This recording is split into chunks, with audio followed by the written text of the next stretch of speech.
Amen.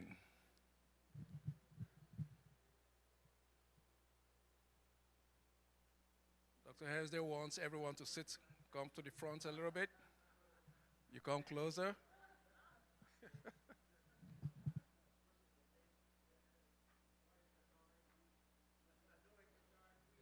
We have nice seats here. You want to come forward a little bit? Thank you. As a family.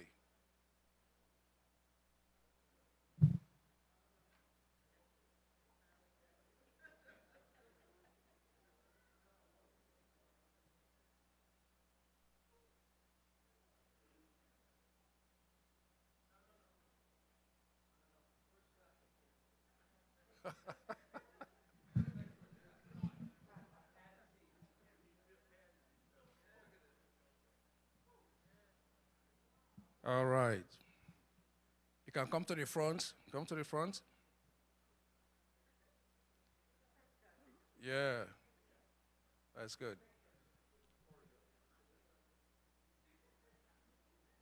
Do we enjoy the meal?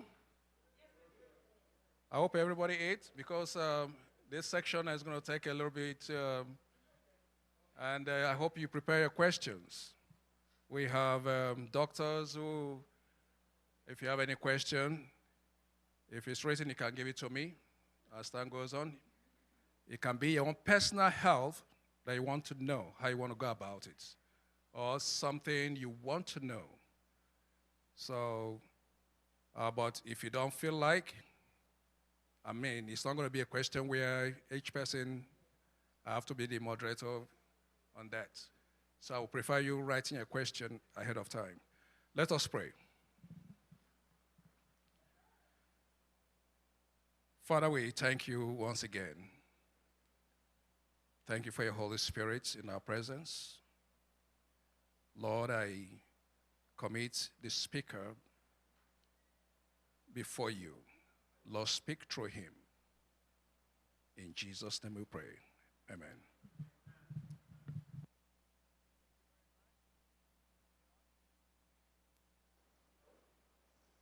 Are we on? Yeah. I want to welcome you to our special seminar on how to use fork and knife.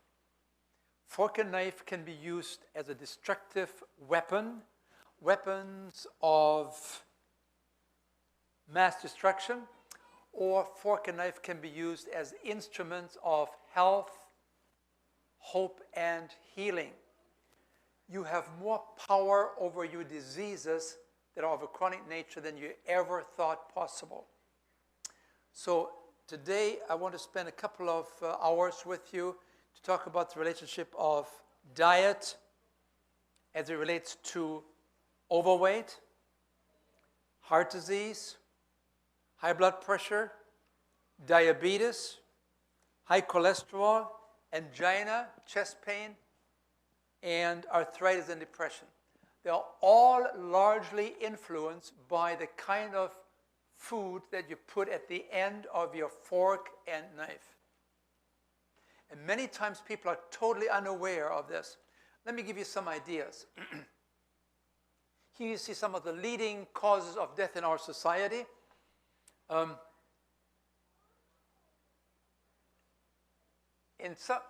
I can only go to one or the other, so maybe I just walk around back and forth. But here you see about every third death in our society is related to cardiovascular disease, which is heart disease and stroke. Every third death. In addition to this, every fourth death is related to cancer. And then please note number 3, the third cause of death in our society is prescription drugs. Okay, are you listening? Especially in the elderly, where you oftentimes find people taking 5, 10, 15 different drugs. Because you take a drug, and that drug may have side effects, and you need to take drugs for the side effects. And so you get into this vicious cycle. And many times, if people only knew, they could maybe begin to lower the requirement for these drugs if they made some lifestyle changes. Now, what's really interesting for most people to know is that people have the idea that, well, you have to die of something, so heart disease is not too bad, right? What you have to remember is that heart disease was difficult to find 100 years ago in this country. Heart disease was so rare that in the 1920s, they estimated that you may find one heart attack a year in an average town. That's it. Today, we have 3,000 heart attacks every day in our society. This is a new epidemic. I mean, we're talking about this pandemic, and everybody's concerned about it, right? We have many more people dying from heart disease and diabetes, and we know what to do about this, and nobody says anything. We just take it, well, you have to go someday. So. Look at breast cancer. Breast cancer, we used to have, in the 1960s, 1 out of 20 women would become a victim of breast cancer. Today, it's 1 in 7. Wow. We have more breast cancer developing today than 40, 50 years ago. Then you look at diabetes. The last, the last 30 years, we have seen an increase of 300% in diabetes. We have more medicine, we have more medications, we have more doctors, they're well trained, and yet these diseases are all taking over. Why? What's causing it? Is this a terrorist attack of some kind of, where they put something into the food, or what is it? And then you look at the chairs. Do you see those chairs? What do you see there? 1900, the average chair in America was about 17 inches wide. And then in 1930, it was still 17 inches wide. And then in 1970, it was still 17 inches wide. No change. But then, look what happened.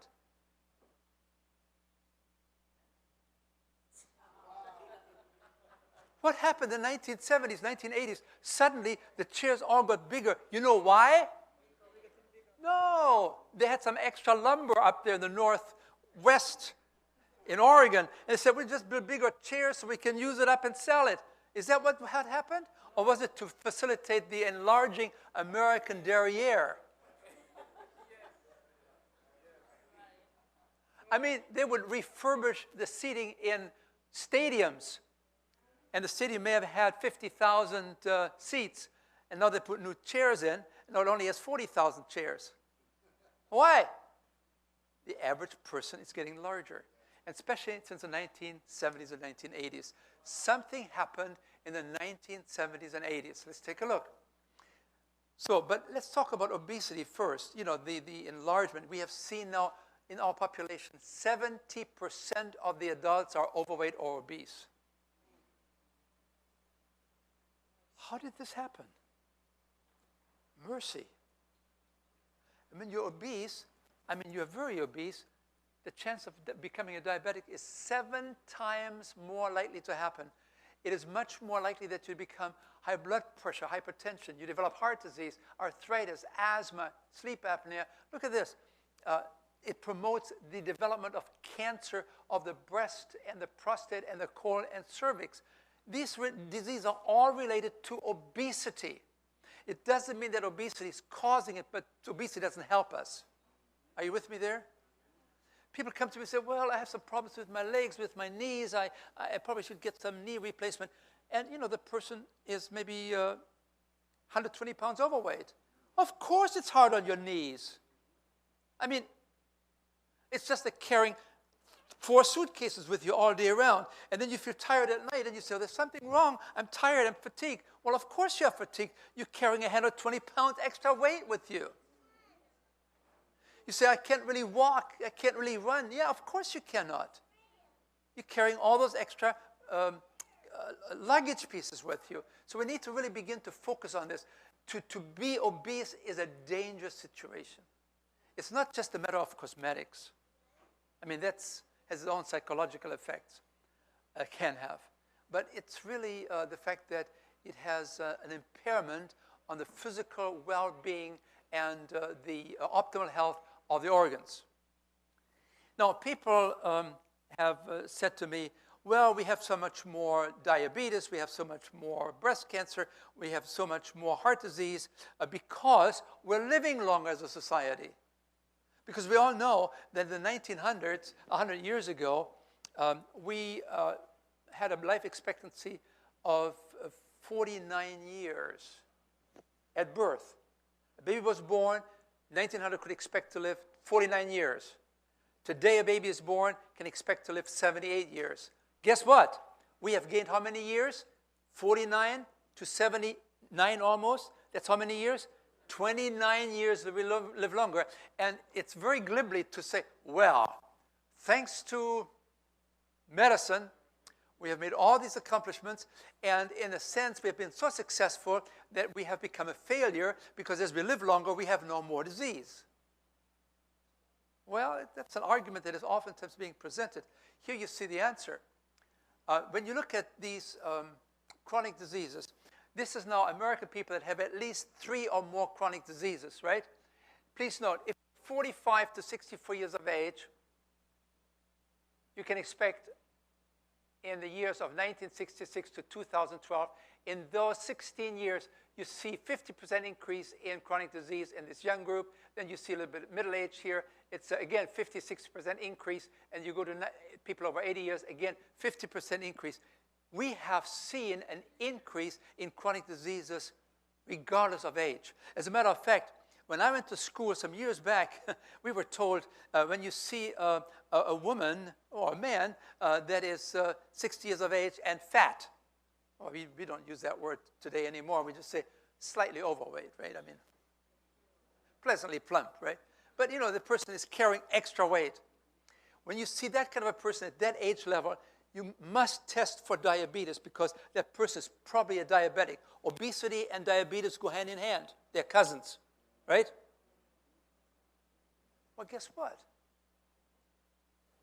Our medical students now, they're being taught when you see a person, regardless of age, to be obese, they're probably diabetic.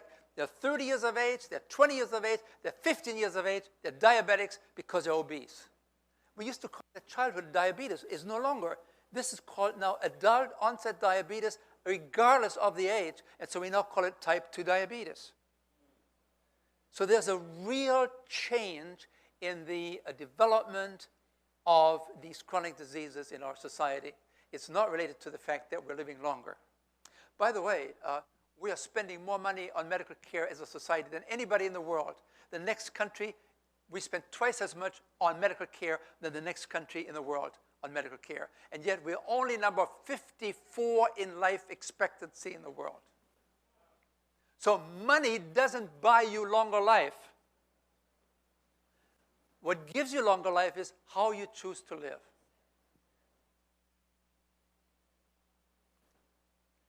Well, how do you live?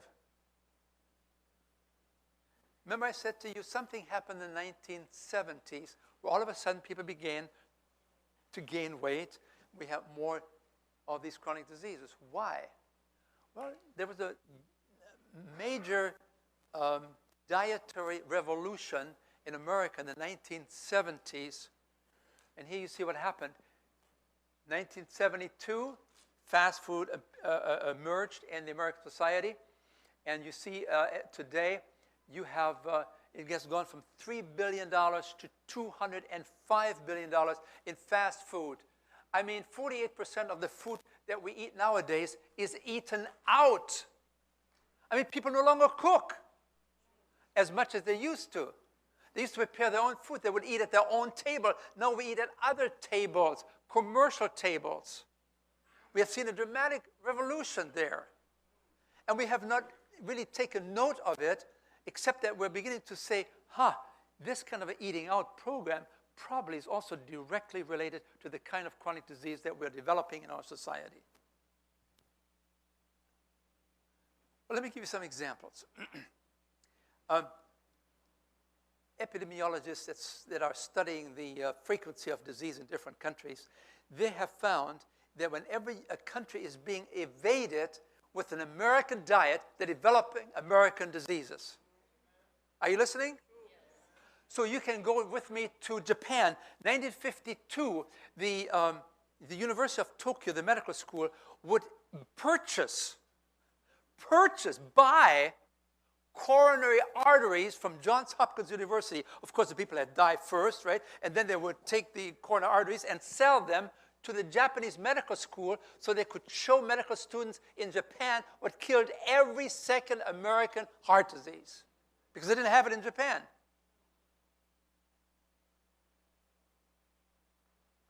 Well, the Japanese no longer buy coronary arteries from Johns Hopkins University because they have become very self-sufficient.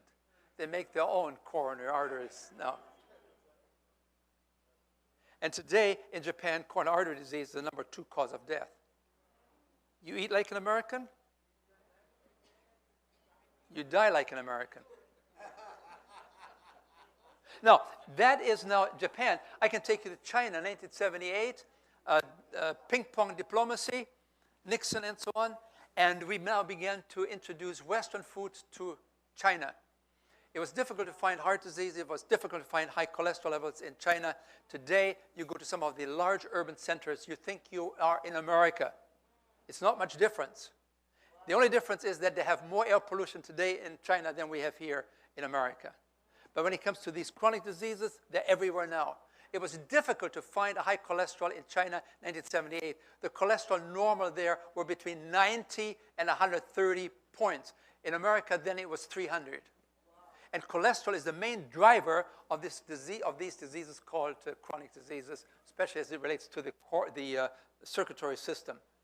And then you go to Lithuania. I have spent some time in Lithuania. It's a small country in Europe.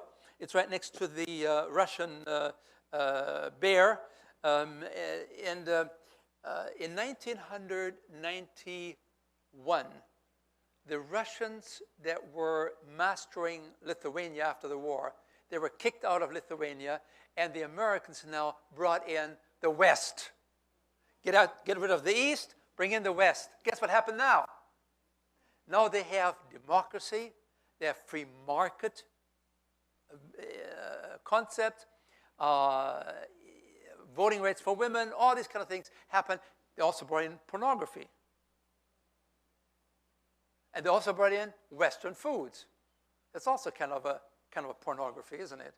It promises you more than you get. Did you get that one?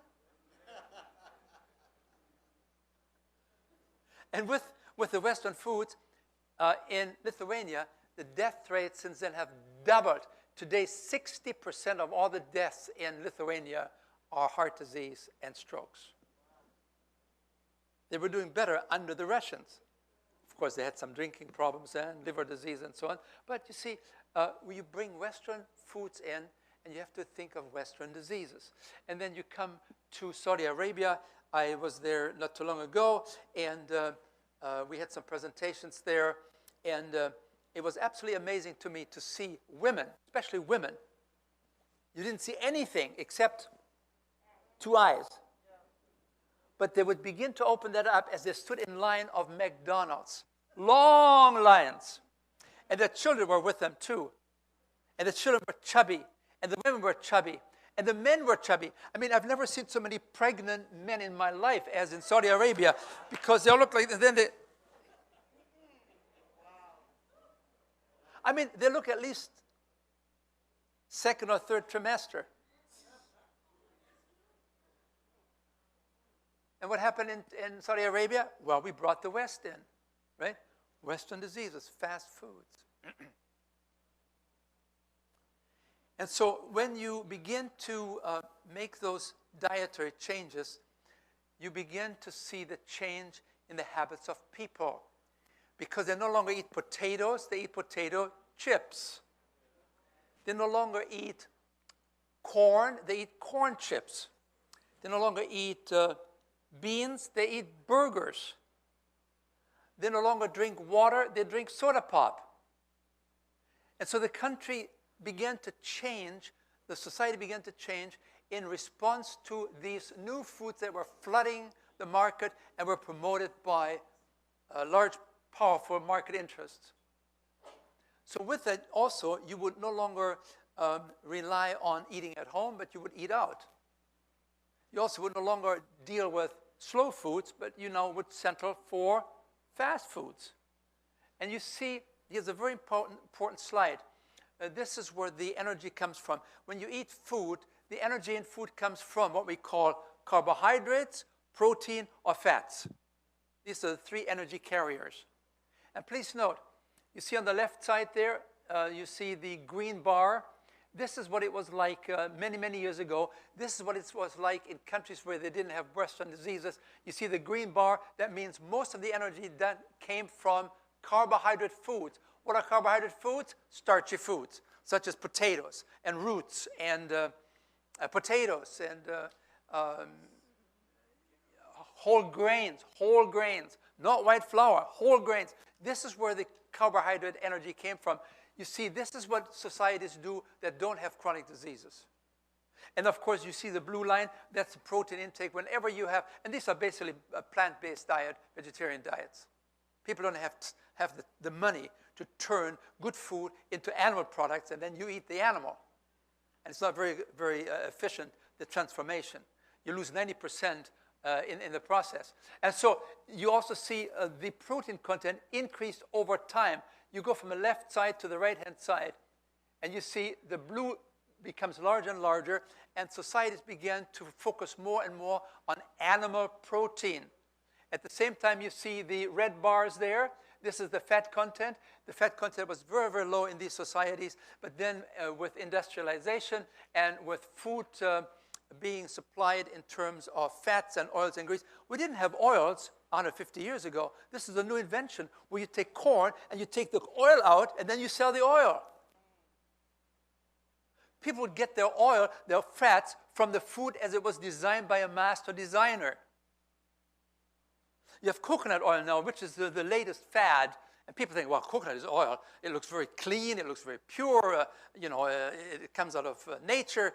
Folks, God didn't make coconut oil. God made coconuts. It's totally different because you concentrate on other calories. If you have a coconut, yeah, there's some little oil in there. Enjoy it. It's no big problem. It's very, very saturated, but it's a very small amount. But when you concentrate it, it's the most saturated fat that drives cholesterol faster than anything else in the liver and promotes heart disease. The Heart Association had a meeting a few years ago, 4 or 5 years ago, and they wanted to know, what shall we tell people about coconut oil? Because that was the big thing that came on the market, everywhere in North America. You can produce coconut oil very, very cheaply. The coconuts are very easy to grow. They come from Malaysia. They come from Indonesia. And then they have a big profit margin, and they can put all that money into advertising. Pure, as nature designed it, oil for you. Enjoy. I gave a presentation at a program not too long ago, and a woman said, oh, no, I just bought 5 gallons from Costco. What should I do with all this oil now? I said, well. So the Heart Association met, and they said, we recommend coconut oil to be used on the skin and scalp, but never inside of the body, because it's a totally saturated fat. Now, just to give you some idea, when you have olive oil, that has 15% saturated fat, which is the driver of heart disease. When you have beef, that's 50% saturation. When you have cheese, that's 70% saturation. When you have palm oil, that's about 80% saturation. When you have coconut oil, it's 92.5% saturation. Are you with me? Folks, these are foods that are being pushed with big marketing budgets. And we need to be aware of some of these things. And please note, the fat content in the American diet changed dramatically over the last 40, 50 years. Look at this now, about 35% of all the calories that we eat comes from fat, oil, and grease. And then you have the yellow bar, that is sugar. And again, you see a dramatic increase over time from the left to the right. You see today about the average person takes in 30 teaspoons of sugar per person per day. 30 teaspoons of sugar. You couldn't do that 100 years ago because you didn't have sugar available to that extent. You can eat some sugar or cane,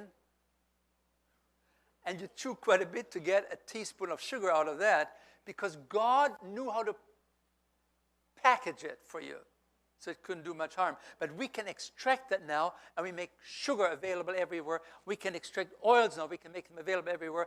And these are products that have no nutritional value. They're just calorie rich. Okay? So you see the dramatic change in the American diet and in the diet of many, many countries around the world as they move from a diet that has a lot of green there. You see the green? It has a lot of starchy foods, unrefined starchy foods. I'm not talking about white flour. I'm not talking about pizza crusts, and I'm not talking about starch as you find it in cakes and pastries. No, I'm talking about unrefined starch. That means quinoa and brown rice and barley and wheat. That's what I mean by carbohydrates. These are desirable carbohydrates because they're loaded with vitamins and minerals, and also they're rich in fiber. And because they're rich in fiber, they can fill you up without giving you all the calories. Got it? Big difference between refined, because refined white flour, it has no vitamins and minerals to worry about. As a matter of fact, whenever you see on the product where the first item on the label is starch or carbohydrates, they might say, or white flour, then they always say added, and then they list the various vitamins because they had removed all of these from the original wheat grain. So we're living on a very, very artificial diet. And so basically when you go to the right-hand side there of this chart, you see that the diet today, the American diet, consists largely of fats. 35% of all the calories is fat. Another 20% of that is sugar, no nutritional value. And then you have starch, which is a very small portion now, but this starch is all white flour starch. This is not, unrefined carbohydrates. You begin to understand the difference between carbohydrates and carbohydrates. Carbohydrates are not carbohydrates always. Carbohydrates are refined, or they're, as they come in nature, unrefined. When they're unrefined, they have all the fiber and all the vitamins and all the nutrients that God placed there. When you have the refined carbohydrates, it's different. You have the sugars and you have the white flour products, and they are devoid of nutritional value. Yes?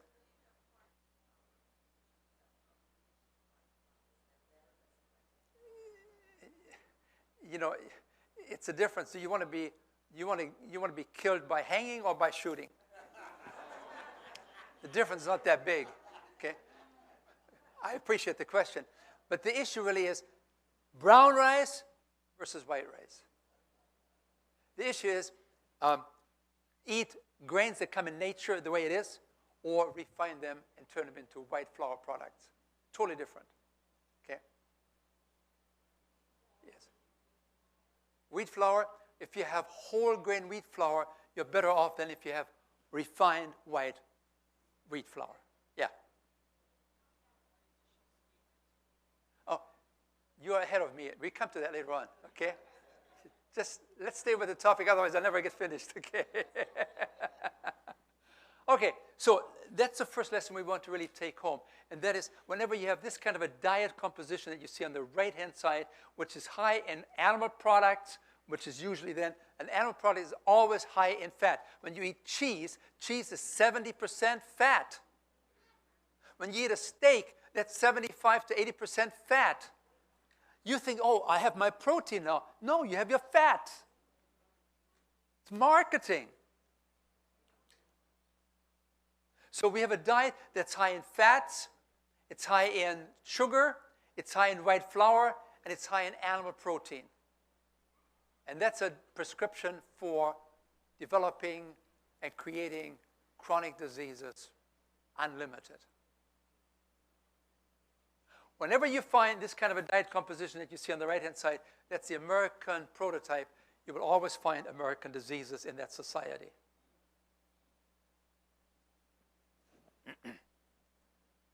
So let's take a look at the changes in the American diet. There were two major changes. The first change was we shifted from foods to products. We shifted from nature to industrialized products. And here you look at sugar now. You see the consumption of sugar from 2 teaspoons per person per day to 30 teaspoons per person per day. You have 1 can of soda pop, it's 10 teaspoons. I mean, we're buying 10 teaspoons of sugar and a lot of water with that, and that's what we think is doing the job for us, right? No. And most people consume 2 and 3 and 4 soda drinks a day, especially younger people, young professionals. Easy, that's it. And then when you add some caffeine to it, now they feel, now I can work harder and better. Careful.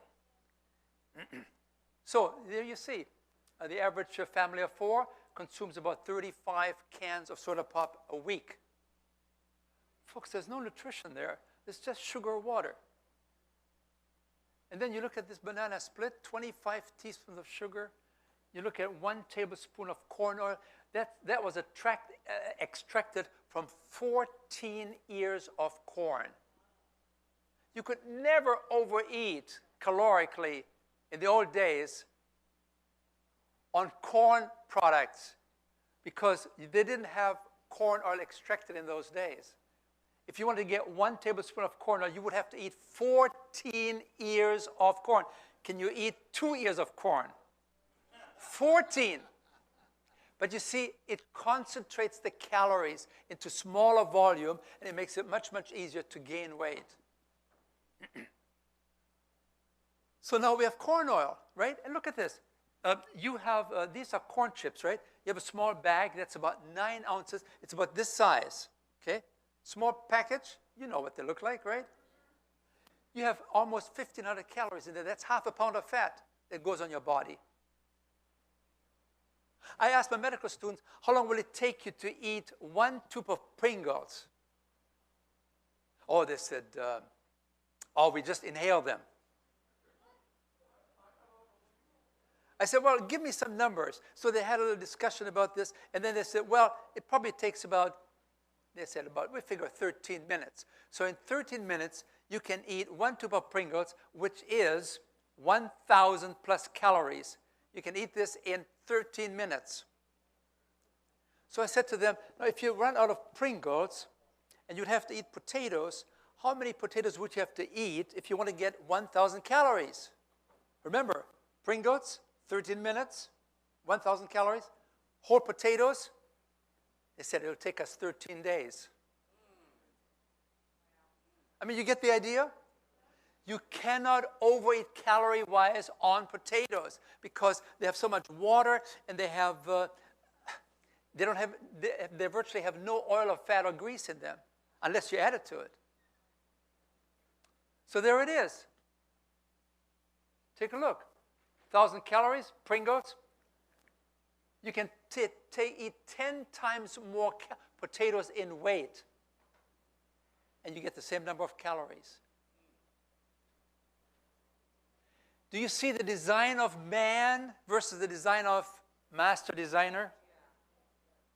Difference in caloric density 10 times. So therefore, if you have those Pringles, if you have those potato chips, just be aware that you are basically eating fat. It's 63% fat. And a little bit of starch to hold it together. That's what you eat. And a lot of salt that comes with it and some flavor things, right? And these corporations that make these products know exactly how much salt and how much fat to put into these products so that you cannot eat only 1 Pringle. It is so addictive, it affects the brain center where the pleasure is registered in such a way that you need more and more and more and more until the thing is empty. True? So here's my suggestion. If you think it's not the right thing for you to buy, don't buy it, because if you bring it home, you're going to eat it. So, you know, sometimes I have some ministers come to me and they say, sir, you should encourage them to, when they eat, to pray, to have strength. I said, no, I don't believe in that. He said, you don't? No. He said, what do you believe? I said, you need to pray when you go into the store. Because once it's in the cart, you're a goner. It's too late. Are you with me there? So be sure you go into the store with a prayerful heart. Well, we'll come to that later on. Okay. All right. So this is now talking about refining food. People don't realize that we're hooked on these foods because they're brilliant in taste, and our taste buds have changed. They're no longer the taste buds that were created in Eden. That was the first dietary seduction. You go to a store nowadays, it's not just one food that tempts you. You go to a large store, they have about 60,000 food items and 59,900 you don't need in your home and in your cart. Are you with me? Yes. I mean, when you begin to understand this, you can shop very, very easily. You go to fresh produce, you have fresh produce and fruits, and you go to the area where you have legumes, beans and lentils and soya beans and some of these things, and then you buy some grain products, you know, some Ezekiel bread, which is really top notch, or you know, you buy some quinoa, you buy some barley, you buy some Bob's Red Mill 7-grain cereal, and you're done. Or maybe you buy some milk substitutes. There are about 30, 40 different brands nowadays out there because milk is really going down, down, down very, very fast. Intelligent people begin to realize that milk is the perfect food for raising calves, but not humans. That was never the plan.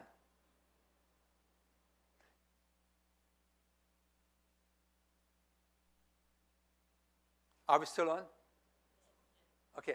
These little calves grow very rapidly because of the high calorie concentration in milk from the mother cow. We give this to little babies, human babies, and guess what happens? They begin to grow like angels, right? They have cheeks like they have pouches like hamsters, and oh, isn't she cute? Folks, that's not the plan.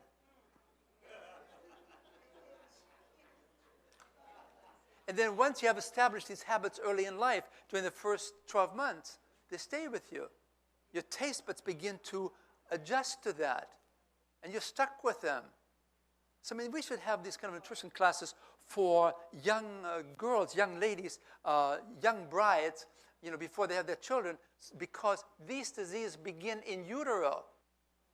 I mean, you can take two women, they have both delivered babies, and tragically they were stillborn. So you have two dead babies there. And then somehow they get mixed up, and they don't know which baby belongs to which mother. They can do the autopsy studies. They can check out with electron microscope the aorta, the large blood vessel in the baby's body, and they can demonstrate that the mother who was on a high-fat, typical American diet has the baby that has already the infiltration of these fats on the inside of the artery of the aorta. It happens during pregnancy already. So when we talk about heart disease, it's not something that happens to a geriatric patient when they're 70, 80 years of age. No, you're beginning to lay the foundation before you were born.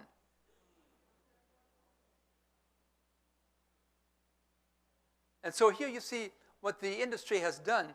The industry knows exactly how much salt and sugar and fat to put into a product so that you can no longer resist. Here's the introduction to the book. This meticulously researched book tells the chilling story of how a processed food industry is making a fortune by slowly poisoning an unwitting, unaware population. So when you have obesity in participants, in patients, don't get so hard on these patients. You have no willpower. Why don't you have some willpower? pray about this. No, no, no, no, no. Remember, this is a very seductive process where your brain chemistry is being hijacked by the product because of what the industry put into these products. So we're talking now about addicting a population, habituating a population. If you have rats and you give rats the choice to eat either sugar or some of these addictive substances like cocaine, the rats will choose the sugar in preference over the cocaine because it tells you how strongly attractive these products are that we have never considered to be addictive, but they are. We used the word, well, they're habituating. They make it a habit. You know, they make you develop a habit. Well, no, really, we're saying no, they're really addictive products. And we need to have great, great empathy towards people that are overweight and want to lose weight. This is not the time to throw your skinny finger at the well-rounded body of a person and say, no, no, no, no. It's much more complicated like that. Okay? We need to extend our empathy and love towards these people. Well, what do you see there? This is, what do you call this? A milkshake, yeah.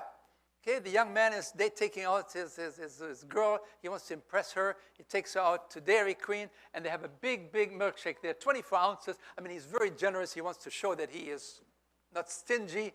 And 24-hour milkshake there, 2,000 calories. That girl doesn't need more than 1,500 calories for the whole day. So what are you trying to do, fatten her up for the kill?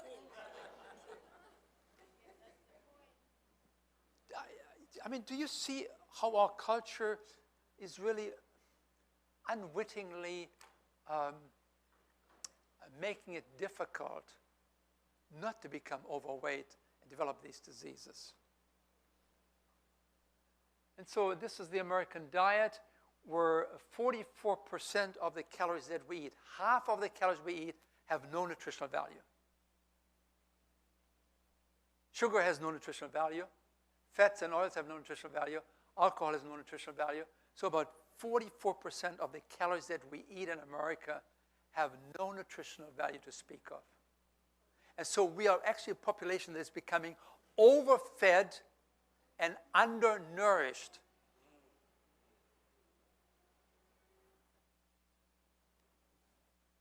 Now, that was the first shift. We shifted from foods to industrial products, from potatoes to potato chips.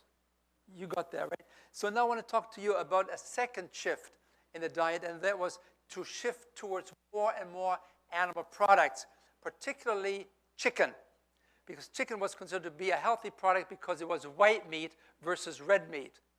And you know, if you have any idea how chickens are being raised today, you would actually shudder. You would shudder. These are animals that are created in short order in terms of producing the weight that makes it saleable. These chickens will develop weight so fast that their bones, their legs are not strong enough to carry all that weight, and they collapse under the weight of their weight. And so at the same time, they have never been outside. They've never seen the sunlight. They're in cages where they have very little space. And because they begin to pack on each other, they just cut the beats off without any anesthetic. I mean, that's what we do. It's marketing and selling and profits. And I don't know if you knew that, but probably 80% of all the antibiotics that we use in America are not given to humans, but they're given to animals, so that the animals don't die prematurely, and also the antibiotics help in the growth process of these animals. Folks, we need to become more aware of some of these things. Would you have guessed that the average American consumes 12 cows in a lifetime? I mean, think about that. 12 cows from the snout to the tail. We eat the whole thing. 12 cows in a lifetime.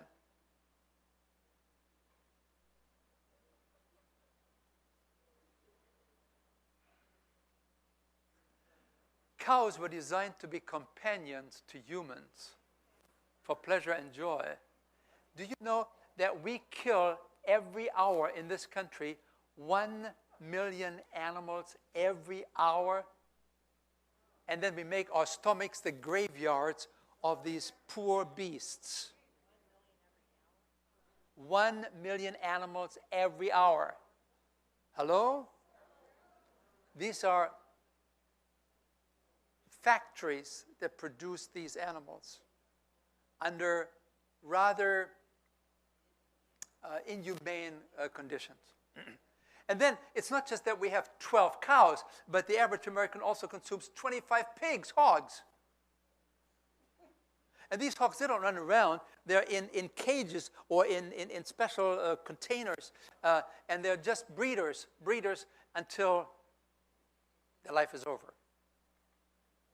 And then you have some 2,400 chickens. That's what we eat in a lifetime. This is what goes into the system. And you know, cholesterol is only found in animal products. And then we wonder, how come Americans have such high cholesterol? You know, we think if 200 is sort of normal, we think. When you go to China, in the old days, they used to have cholesterol numbers of 90 to 120, 130. These were ideal numbers where you don't have heart disease. In our society, we say, well, 200 is okay. Well, wait a minute. Every third person dies here from heart disease. If cholesterol is really the driver, it's obviously not a very, very optimal level, is it, for the cholesterol? So you go to your physician, you have your annual physical, and the doctor says, well, your cholesterol is 199. You say, wow, it's great. It's below the norm. I'm really good. It's under 200. Hello? Normal doesn't mean it's healthy. Normal just means that every third person dies from the disease. Don't be normal. But be ideal, and ideal is what you find in societies where you don't have heart disease. When you go to China or Japan in the old days, they have the cholesterol numbers of 100 or 120. That's what we call normal, ideal. We don't want to see cholesterol above 150, 160 at all. We don't. To be healthy, you need to be below those numbers. And your physician tells you, because these are the national reference values, well, it's up to 200. You're doing okay. No. You don't want to be normal. You want to be ideal. Just to give you some idea, here you see spare ribs. That's 80% fat. You go a bit higher, sirloin steak, that's 75% fat. And you said, well, I thought I was eating protein. Hello? Look, when you have a sirloin steak, 75% of the calories in that sirloin steak comes from fat.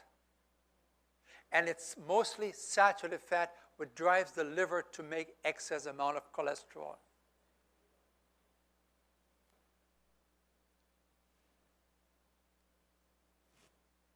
And many people don't seem to realize that 75% of the fat that we eat is hidden. Did you know that when you have a half a chick box of extra crispy, that has about the same as 18 pats of butter?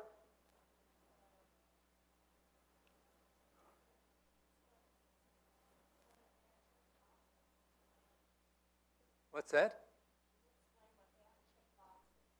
Oh, that's just a chicken product that people buy. Yeah. The Colonel has it. You know, yeah. It's good that you haven't heard about it. That's good. And then, here again, you see, when you look at the sources of where does the fat come from, 50% of the fat that we eat in America comes from animal products like meat, poultry, fish, and dairy. 50% of all the fat comes from these animal sources, which also are the only sources of cholesterol in the diet. Of course, I mean, you could add eggs there too, yeah. And then but you can also be on a high-fat diet with salad oils and shortening. I mean, just think what we do. We have a nice, big, beautiful salad. I mean, we should have big salads. And then what we do, we pour all the blue cheese dressing on top. And you can't find the salad anymore. We've just covered it up. And you've just destroyed a good, nutritious product because most of it is fat and salt. It's not in your best interest. But you also know about these processed foods, right? Like hamburgers and hot dogs and wieners. Take a look at the lowest one there on the list, sausage. That's an American hot dog. That American hot dog is 85% fat and 15% protein. Folks, this is not a food that is building your body. And then you look at the luncheon meats there, that's 80% fat. That's we give to kids.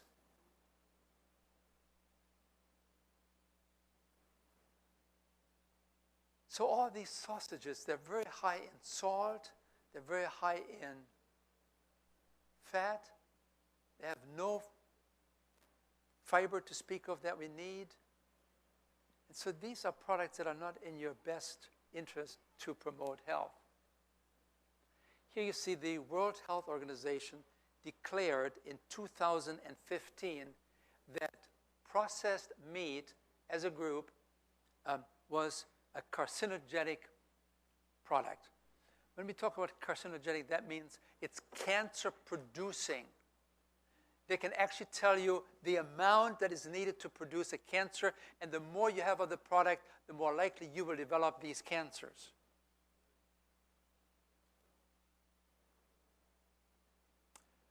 Processed meats, they said, rank alongside smoking as cancer causes.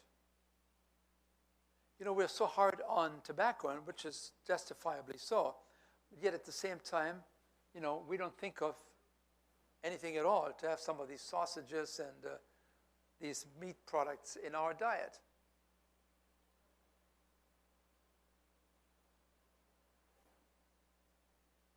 And then you look at cheese products, dairy products. Now, here's a question for you. When you have a glass of milk, what is the percentage of fat in that milk? Whole milk. Come on. What's the fat content of milk? Whole milk. No, don't look at the chart. I'm asking you a question. When you buy the milk, you have a carton there. What does it say?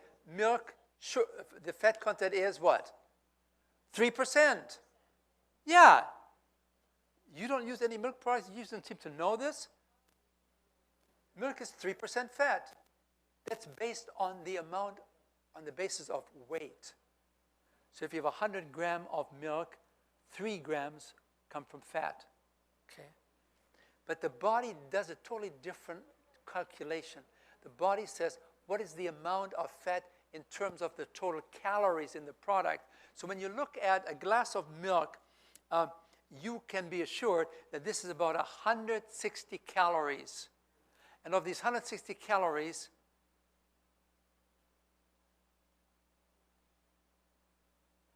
80 calories are coming from fat. 80 calories, because in 1 glass of milk, you have 9 grams of fat. And every gram has fat has a lot of calories. So you take 9 grams of fat times 9 calories per gram. You get 81 calories of that glass of milk, which has 160 calories. 81 calories come from fat. It's 50% fat. You see it right there. Milk, 48, 50% fat. Do you see it? And we call this the 3% fat. And we're totally misled. And then you look at cheese. Cheese is about 71% fat, most cheese. When you eat cheese, that's fat. And it's mostly saturated fat. And then you look at, I shouldn't say that, Philadelphia cream cheese, right? You know, Philadelphia cream cheese, the regular, that is 90% fat. You might as well eat Vaseline. It's the same amount of fat. And you say, but it tastes so good on a bagel. Yeah, I know. It's very tempting. Of course it is. That's why we do it. We need to have a baptism of the taste buds.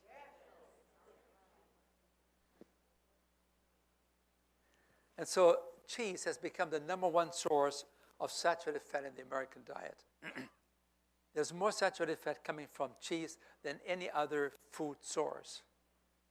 I said coconut oil is very, very high in saturated fat, but we don't eat that much coconut oil, but we eat lots of cheese. I mean, if we would take cheese out of the culture would collapse. Can you imagine a pizza industry without cheese? It's gone. It has become part of our culture, and it's so powerful that it's very difficult to resist. So here you see saturated fat, wall of shame. Butter is 63% saturated fat. Beef is 50%. We already talked about that. Olive oil is 15% saturated fat. Palm oil is 70%. And coconut oil, 92.5% saturation. So check the labels when it says palm oil or coconut oil. You know that you are actually on very thin ice. So this is the American diet. This is the American diet where you see 55% of all the calories that we eat in the American diet comes from refined and processed foods. 55%. And then when you look at the animal products, you see it's over 30%. And then you look at the green one, 14%, only 14% of the calories that we eat, that's what I want you to take home as something to remember. Only 14% of the calories that we eat come from out of the hand of a master designer. 14%, which is representing fresh fruit, vegetables, whole grains, and legumes, beans, and maybe some nuts. That's 14% of all the calories we eat today in America come from these sources as nature provides it for us. Most of our calories, 55%, comes from refined food products, the industrialized products. And then, of course, you have another 30-some% that comes from the animal products, dairy, and so on. So this is the American diet. Anytime you see this kind of a diet composition, you also have to worry about heart disease. You have to worry about cancer. You have to worry about obesity. You have to worry about, this is the basis of it. Here's Dr. Willett. He is a famous scientist at Harvard. He recently said, people that study these epidemics, they have long known that the major driving forces, the determinants of our killer diseases, are dietary and lifestyle factors. It's not genetics. Your future of health and longevity is not in your DNA, in your genes. It's what you put into your mouth. Because you can override the genes' effect and impact on your body based on your lifestyle. It's called epigenetics. Now, let me just talk to you about this very briefly. Are we ready for a film? Okay. This is the heart. And you see, when we really talk about heart disease, we don't talk about the heart as such, but we talk about the coronary arteries that are sitting on top of the heart muscle. That heart muscle beats 50, 60, 70, 80 times a minute. It does it for 80, 90, 100, 110 years. Never needs to have a loop job done. It works very, very fine without any interruptions if you treat it right. But the life of the muscle depends on the coronary arteries and their ability to bring oxygenated blood and nutrients to the heart muscle. Okay? It's just like the boiler in your house. It's the lines that are being plugged up with calcium that will perhaps not provide maximum water inflow or outflow, and then you're in trouble. So this is now what happens on the inside of the coronary artery. This is now a cross-section. Just imagine this is your coronary artery here. You see it here, like this. and you cut it like this, and now you look on the inside. And you see the opening there is very, very small. It should be wide open to where the artery wall is. Like this one is the artery wall here on the outside. But this is all infiltration of calcium, of cholesterol, of dead cells. They are then now narrowing the luminal space, the diameter here. And so you have now much less of an opening for blood to flow to the heart muscle.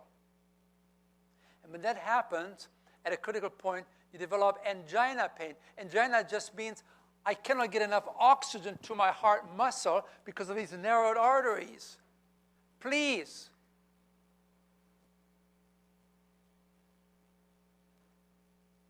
Let me show you a film. I first woke up, so to speak, when I was working on the anesthesia service, learning how to put people to sleep. And I was seeing my patients for the next day's surgery for coronary artery bypass surgery in order to bypass clogged arteries in their heart. Because it was late at night, I drew the man's blood test, and when I took the blood to the laboratory and had it processed, I couldn't believe my eyes. Now, normally, this liquid layer floating on top of the blood clot is quite transparent. It's a yellow, but quite clear. You can see right through it. The blood in this patient's tube, however, was anything but clear. The serum floating on his clot was thick and greasy white. It looked like glue. In fact, it stuck to the sides of the blood tube when I shook the tube. I went back to the patient. I said, Mr. Phillips, did you eat before you came to the hospital tonight? He said, yes. I said, what did you have? He said, I had a cheeseburger and a milkshake. And when he said that, I realized that what I was looking at in his tube was all the fat in the beef burger, all the butter fat in the cheese, and the butter fat in the ice cream and in the milkshake. And all this fat had oozed out into his blood and actually turned his blood fatty. Well, 30, 40, 50 years of keeping your blood very fatty creates changes in the blood vessels that are very dangerous. Over the years, arteries can become clogged with fatty material. Then a blood clot can form, blocking the blood flow completely. If the artery leads to the heart, the lack of oxygen can cause heart muscle to die. That's a heart attack. If the clogged artery leads to the brain, the patient has a stroke. The next morning, we took Mr. Phillips to the operating room, and I put him to sleep, and the surgeon opened up his chest. And from these arteries, he began pulling out yellow, greasy deposits of fatty material called atherosclerosis.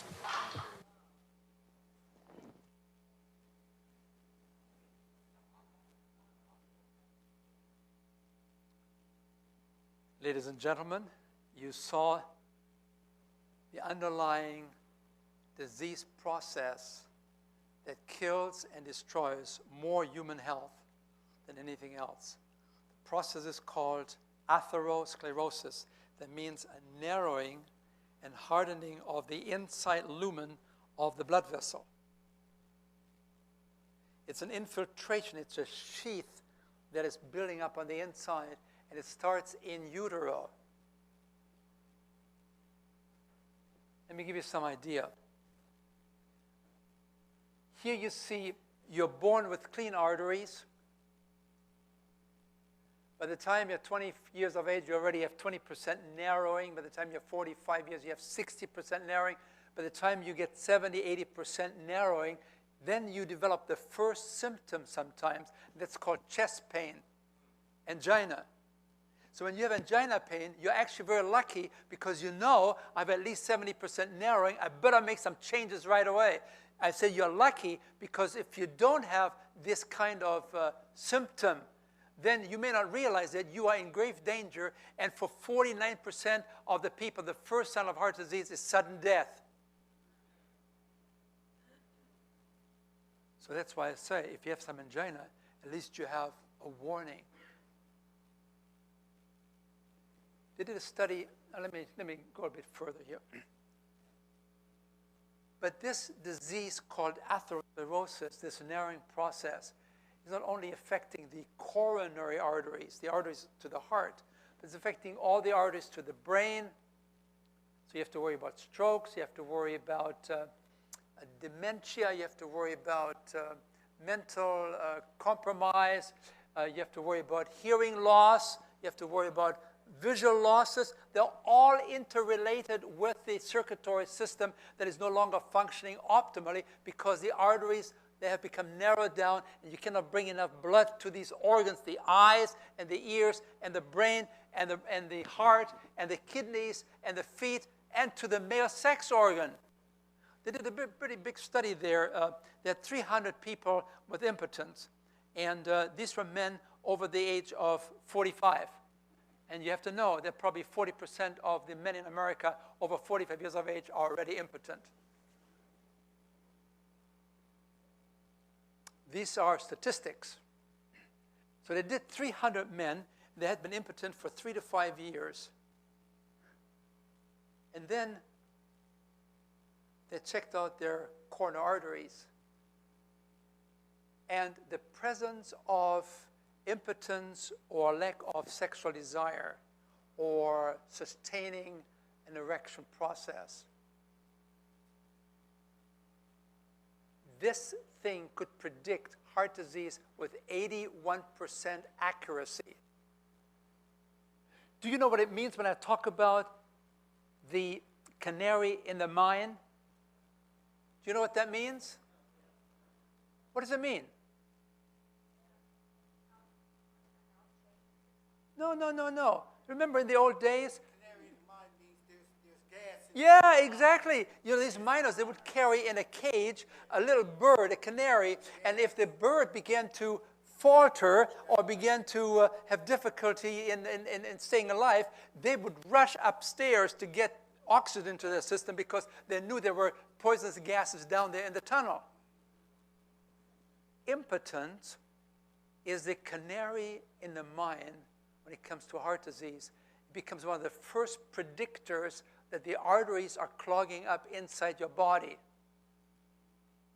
Now, it's also interesting that they did some studies where they began to change the diet, and particularly smoking, because smoking narrows the arteries as well.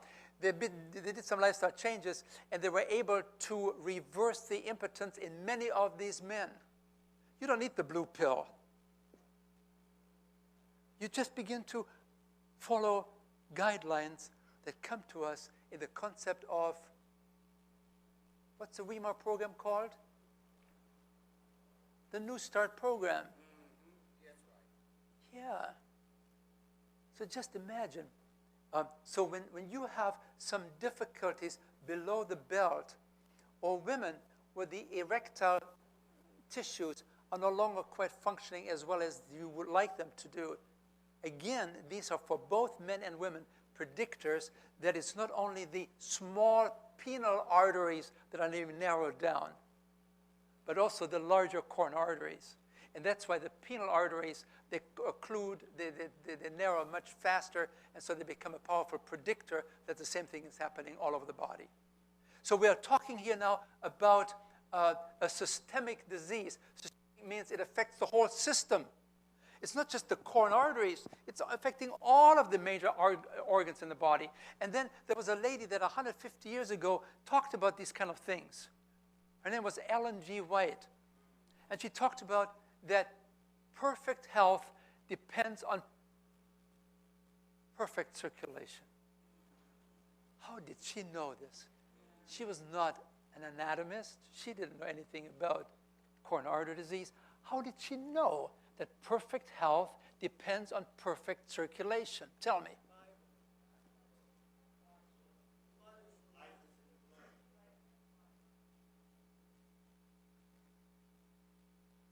So when you develop heart disease, you know it's not just the heart, it's all the system that are being affected post-lately, except that sometimes it's first perhaps the male sex organ, or it can be hearing loss, or it can be visual losses. It can be different things for different people, but they're all basically one whole concept, and that is that atherosclerosis is narrowing down the circulatory system, and it can no longer deliver the oxygenated blood to the different organs, and they begin to deteriorate. They're compromised. Have you noticed that? Yeah. Have you noticed that sometimes when you turn 50 or 60, all of a sudden you have heart disease, and then you have stroke, and then you have high blood pressure, and you have high cholesterol, and they all come together one after another. Folks, they're all already building up over the time that you're living, from the time you're born. But then finally, one is becoming symptomatic, and you have the symptoms, and that should be a warning sign. Hey, I better do something about it, because it will affect other organs as well. Well, here you see. If you have the coronary arteries affected, then you have to worry about a myocardial infarction, a heart attack, or angina pectoris. If it affects the vessels to the brain, you have to worry about a cerebral infarction or a stroke, or you have to worry about senility, which is partly atherosclerosis related, and you have hearing loss and vision loss. We talked about all these things already. High blood pressure, it's a narrowing usually of the arteries again. And then you have gangrene, especially in diabetics, where you have to, first you amputate the toes, and then you amputate the foot, and then you amputate below the knee. And nobody tells people, you got to change. You can save those legs. You don't have to have the amputation of the toes if you begin to make some changes, because you can reverse them if you do it right. So what drives this atherosclerotic disease process? What drives heart disease? Here it is. This is one of the most important pictures for you to remember. You see the risk arch? These are the drivers of this disease called atherosclerosis. And if the closer they are to the top, to the arch there, the more powerful they are in driving the disease. So number one factor is cholesterol. Number two factor is smoking and high blood pressure. These are the three big factors that drive, as a triad, this disease entity called atherosclerosis. And please note, then you have diabetes that promotes this disease. Diabetics don't die from diabetes. They die from circulation-related diseases. We call them complications, because diabetes and atherosclerosis, they're closely related. And then you have obesity. Obesity fits right in there because it promotes all of these things as well. And then you have triglycerides, the blood fats. And then on the other hand, you have an inactive lifestyle. Stress can contribute to it. And you have genetics, very, very little contribution to this disease. Genetics is probably only related to about 3 to 5% of all the disease that we have in America. But please note, inactive lifestyle, and then all these factors that are under the control of our diet. You see the deep red color here? The high blood pressure, largely diet-related. Cholesterol, largely 85% diet. Diabetes is a disease of the diet that we consume. Obesity, diet, would you agree? Blood fats, triglycerides, yeah, it's all diet. And then you have smoking, that's also fingers, isn't it? It's also lips. Our lips get us into a lot of trouble.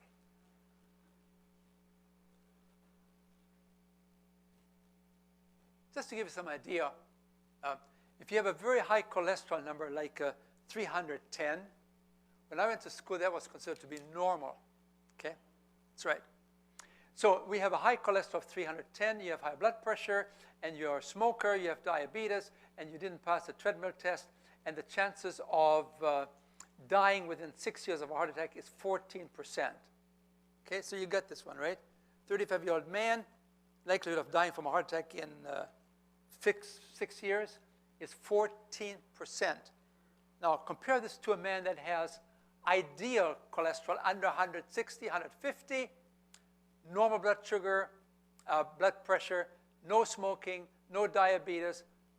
The treadmill test was passed very fine. The likelihood of a heart attack in 6 years is 0.0%, which means that the difference is 140-fold. The likelihood for a person with the red profile to die from a heart attack in 6 years is 140 times more likely to happen than if you have ideal numbers. Can you do something about cholesterol? Can you do something about high blood pressure? I mean, with diet? Can you do something about smoking? Can you do something about diabetes? Yes. Type 2, yes. It's yes, absolutely yes. You don't have to be a diabetic. In our CHIP program, 40% of the diabetics are no longer diabetics within 30 days.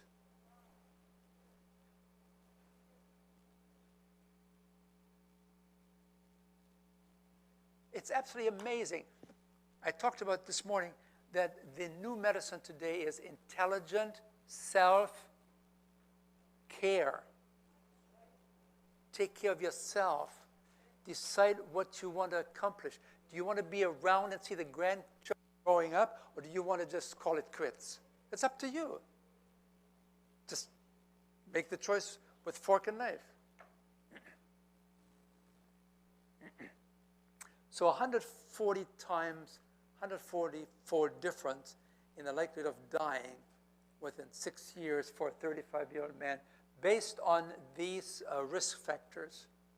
Here you see them again. You see the yellow star. It's all diet, diet, diet, diet, diet. I'll give you a few more, and then we'll take a break.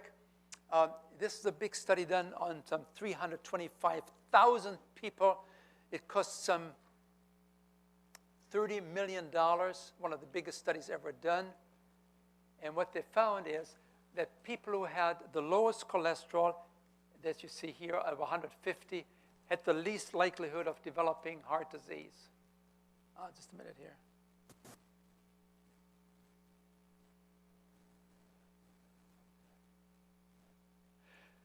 Those people in the study that had a cholesterol of 300, on the other hand, the likelihood of having a coronary death was 500% more likely to happen, just based on cholesterol numbers. The cholesterol predicted the likelihood of dying from heart disease in a 5-fold differential. So you want to really get down to the level of 150 for cholesterol because it is protecting you. And here's the mastermind behind this major study, Dr. Stamler. He said 87% of all of our major coronary events before age 65 could be prevented if Americans would lower their cholesterol to less than 180. Now we're talking about less than 150, 160, and their systolic blood pressure below 125. Imagine 87% of that is totally preventable, just by getting the cholesterol down and the blood pressure down. And diet can do that very easily in 30 days and 10 weeks. And this goes back to 2000 and, no, wait a minute. This is 1978. People say, well, this is all new stuff, isn't it? No. 1978, in one of the largest medical journals, the Circulation magazine, Dr. Stamler, as a professor at Northwestern University, said, it is rather reasonable and sound to designate rich diet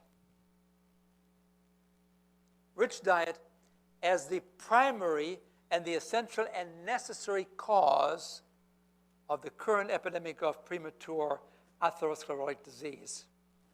Smoking and high blood pressure are secondary issues. Then here you have the president of the American Heart Association. This is going back to 1977 before the Senate. He said, in societies with blood cholesterol below 150, 160, it's virtually impossible to find coronary artery disease. Well, why don't we do something about this? Why don't we have new laboratory reference numbers and say to people and to laboratory owners and managers, the ideal number would probably be 150, 160, instead of saying, well, keep it at 200, that's normal. No, it's normal for you to die prematurely.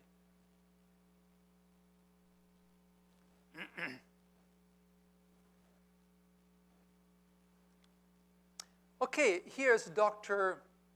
Connor. He was involved in doing experiments in creating atherosclerosis in animals. What do you think he did? He took monkeys, he took dogs, he took different species, and he fed them a human diet by just focusing on lots of cholesterol and lots of saturated fat. That's all. And he was able to produce atherosclerosis. He was able to produce heart attacks in monkeys within 19 months. Monkeys don't die from heart disease usually. You put them on a human diet, cholesterol and saturated fat, psh. So then they did the opposite. they created the disease on these monkeys, and before they died, they took away the cholesterol and took away the saturated fat, right? They gave them some bananas and some what monkeys usually eat. And in 2 years, the atherosclerotic plaque on the inside of the arteries had begun to melt down, to leave the vessels. And Dr. Coronary said, it's clear indication that if you feed animal these kind of human diets, you can produce atherosclerosis and heart attacks at random in most of these animal species. Oh, here's Dr. Castelli. He's a famous physician here on the East Coast. He said, if you want to create coronary artery disease in monkeys, all you have to do is give them a typical hospital diet. I mean, hospitals are not known for giving you healthy foods. If you have to go to the hospital, bring your own food with you. Have somebody deliver it. That's true. No, Jell-O is not a food. And so here's now some of the summarization we know from some large studies. I mean, these are $1 million studies that probably 70% of the stroke is preventable, 71% of. Look at this very carefully. I'm going to give you a quiz later on. 70% of stroke can be avoided, 71% of cancer, 82% of heart disease, 91% of diabetes, and 99% of obesity could be avoided by making dietary changes.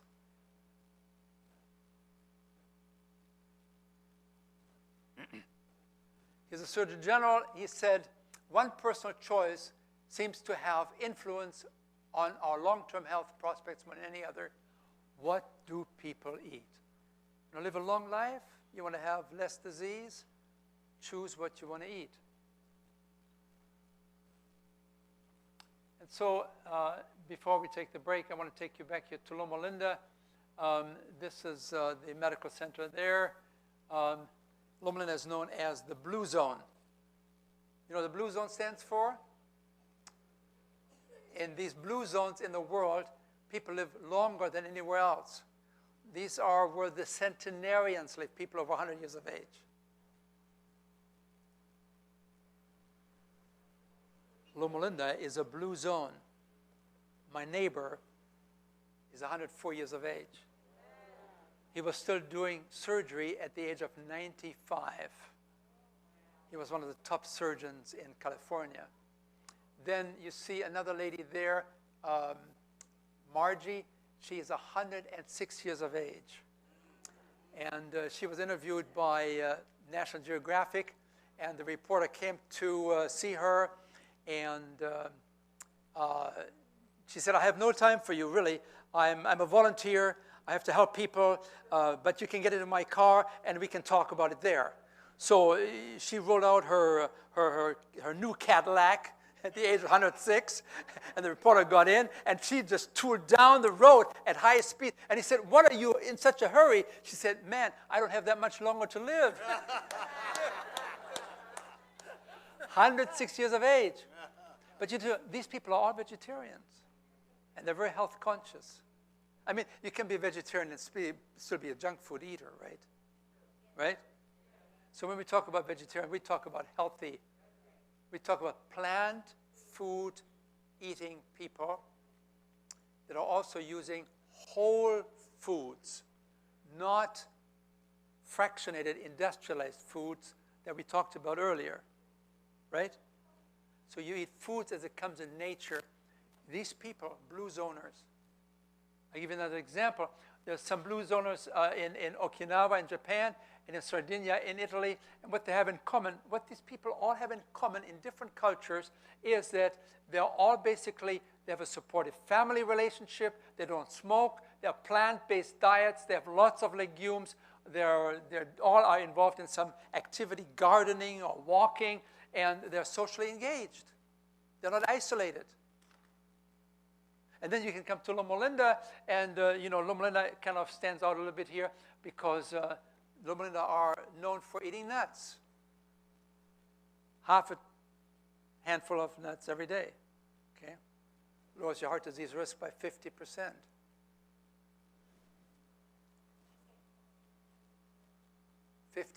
Lowering. Cuts your risk for a heart attack in half by having daily small amount, 1 ounce of nuts. Okay. So they did these studies. Loma Linda has been studying these populations, the Adventist studies, for many, many, many years, since 1958. These are the most studied population in the world in terms of how lifestyle affects our diseases. And then the government came to Loma Linda and they said in 2000, why don't you do a study on the Adventists in North America and check out the different dietary lifestyles? Because Adventists have a very common lifestyle around the world. They don't smoke, they don't use alcohol usually, they don't use caffeine, at least not very much. And, they're usually having sort of an engagement program. They go to church on Saturday and so on. They have a uniform lifestyle. Anywhere you go, Adventists are Adventists, right? Except Adventists have 5 different dietary lifestyles. You have Adventists that are meat eaters. Of course, I don't have to talk about that here in this church because you don't do that here, right? I know. Okay, that's what I told the people in Tobago too, and they all laughed at me. Oh, we love our chicken here.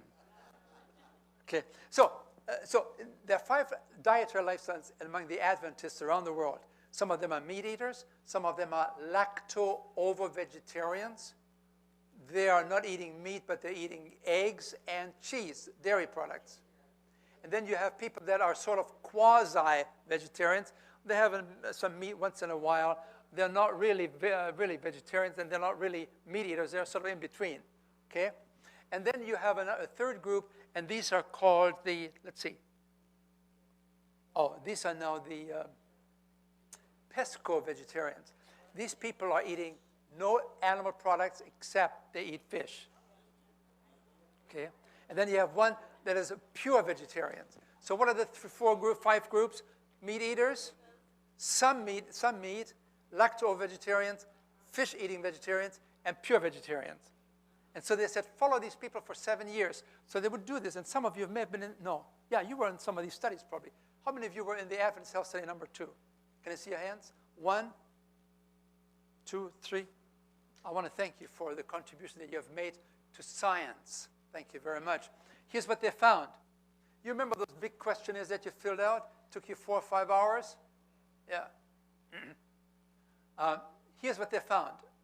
There are over 300 scientific articles published on the Adventist lifestyle in scientific journals, and they found, please note, Adventist meat eaters, when compared to lacto-ovo-vegetarians, have twice as much hypertension, and they have much more arthritis and rheumatism.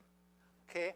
Furthermore, they found that Adventists that are lacto-vegetarians, when compared to Adventist meat eaters, they had about only 50% of the colon cancer and 65% of the prostate cancer. So if you move from a meat diet towards a lacto-vegetarian diet, it has benefits, right? It cuts colon cancer, hypertension, arthritis, and prostate cancer. Big time. So I recommend, if you're really serious about health, and if you're still eating meat, why don't you make a choice and move towards being a lacto-ovo-vegetarian? It's a very good beginning, right? But you could do better than that, actually. Let me show you. So here are these 5 groups of people in this big Adventist study that was just published in the last few years. And they found that if you are when you're looking at weight, this is now for women. The red bar is meat-eating Adventist women. When compared to vegetarian Adventist women, you have a difference of 180 versus 141, 40 pounds. The vegetarians are 40 pounds lighter than the Adventists that are meat eaters. So if you wanted to lose some weight, what color would you choose from these different colors? Would green be the color to go? Green it is. How about men? Meat-eating men weigh on the average 193 pounds. If they're vegetarians, they weigh on the average 161. And this is all height adjusted, of course. And you see the difference here is about 32 pounds. Adventist men that are pure vegetarians are usually 30 pounds lighter than Adventist meat eaters. So if you wanted to lose some weight as a man, what color would you choose? Yeah. So they looked at diabetes, and these are the Adventists that are meat eaters. The diabetes rates on medication is 4 times higher among the meat eaters than the people here in the green category. So if you want to do something about diabetes, what color would you choose? Yeah. So what about hypertension? Again, the meat eaters have about 4.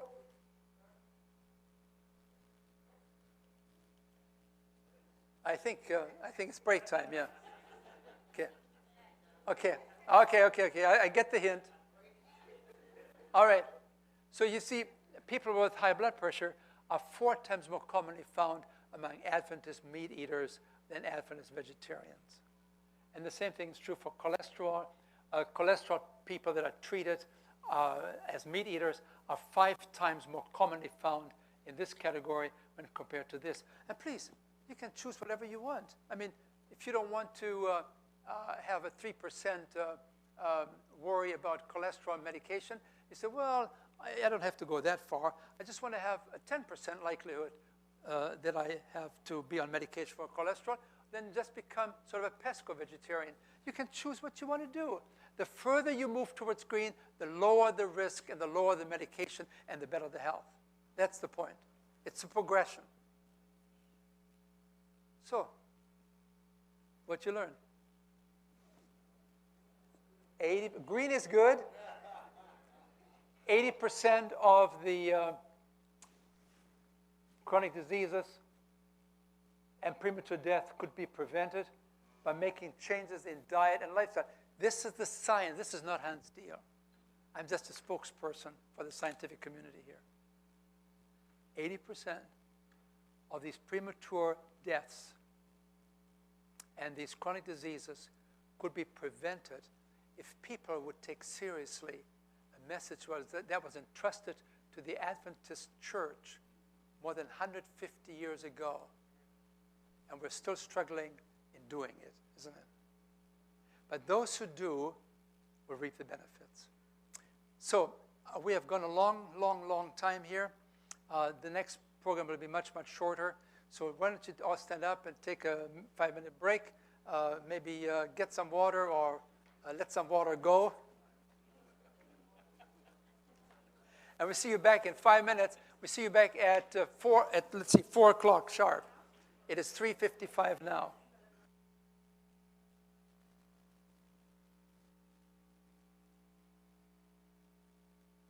We'll be finishing at 4:40 for our medical discussion.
say a few words. Yes. Hi, so let's continue with our program. I'm Dr. Ramirez. Who remembers me when I spoke here a few months ago? Very good. So I'm very glad to be here. I just got back from Belize. We were working there in the north part of Belize. Very difficult situation. Lots and lots of diabetics and few doctors. And those few doctors actually don't happen to know lifestyle medicine. So, yeah, big challenge there. So I was having a blast there, educating these diabetics to make more positive choices and so forth. And this morning I was speaking in Bergwitz. That's why I was not here this morning. But I am very glad that things are going well. This project of bringing Dr. Deal has been a project together with this church and our organization, the Adventist Whole Health Network. So we're very glad that we were able to help make this a reality. And I am so glad that you guys are here. I'm sure you're learning a lot from the wisdom of Dr. Deal. I don't know if he told you he's actually a friend of Oprah. That's right. He has spoken there in her program. And these principles that you're learning here can really transform a life. And it doesn't take years. You start putting these principles in practice, and in a matter of 2 weeks, you will start seeing dramatic improvements. In fact, you can even take a blood test and check it 2 weeks later. All those important health markers are going to start to improve. Also, I want to give you some homework. This weekend, we finished a book about the importance of lifestyle and your immunity. That book is called Pandemic Busters. So this weekend, if you go to Amazon, the Kindle version of that book is actually free. So write it down and get that book. Again, just go to Amazon.com and put Pandemic Busters, B-U-R-T-E-R-S. We're going to continue the programming also tomorrow. I'll have a few of those physical copies if any of you is interested in that book. Okay? I'm the author of that book. That's right. And it is not your average book, text.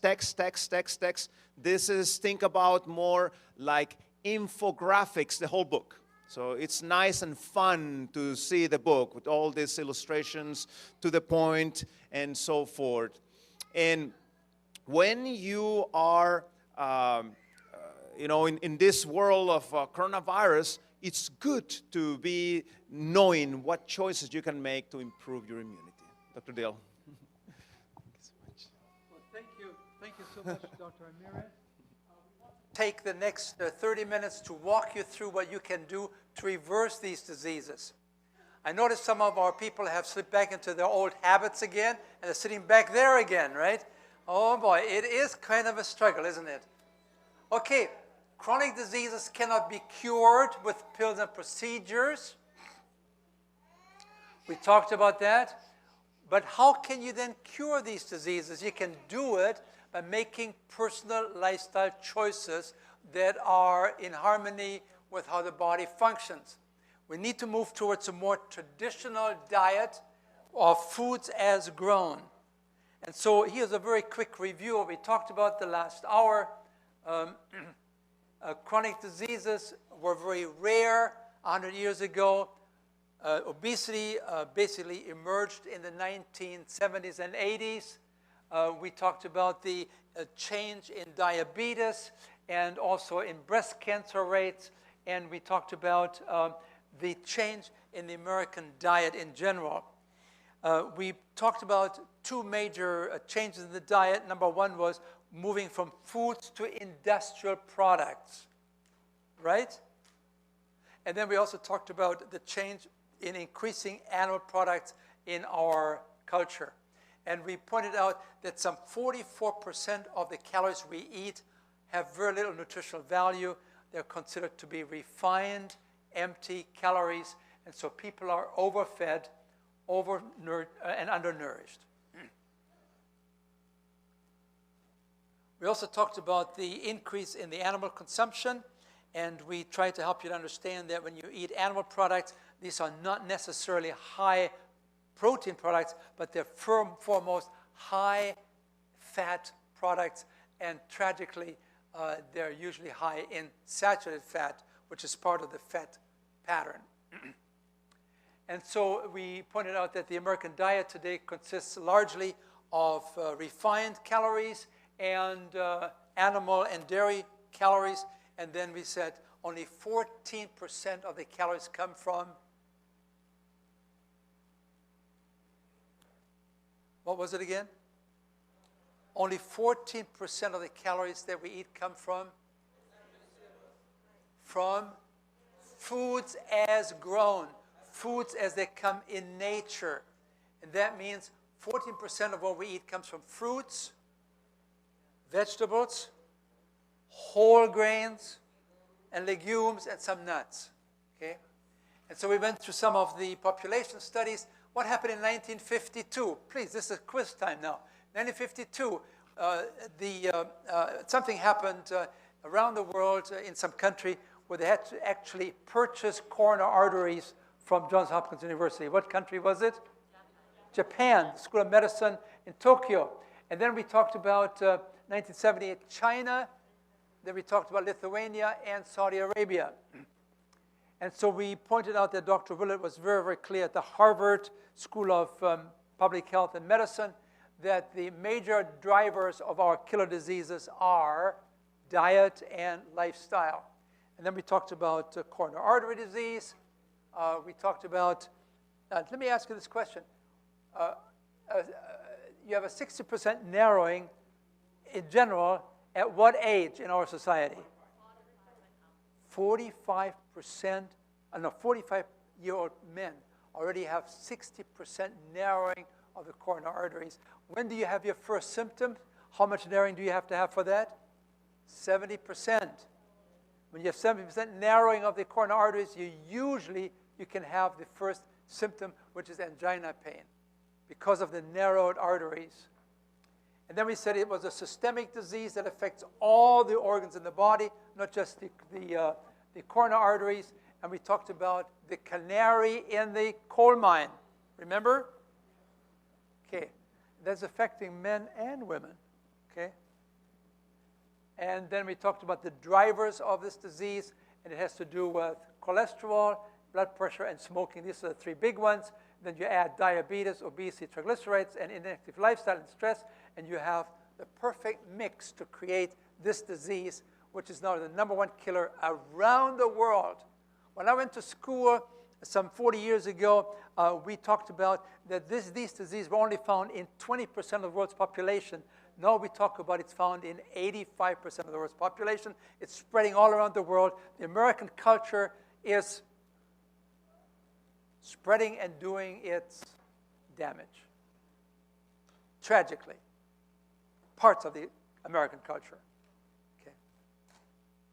Then we talked about Dr. Conner and his work with monkeys. And he said if you want to create atherosclerosis, narrowing of the arteries, in monkeys, all you need to do is what? Feed them what? Human diet like what? Cholesterol and saturated fat, okay? And then we summarized it by saying that, oh, tell me, what's the 91% here? 91% of this disease could be avoided if people would do what? Diabetes, 91%.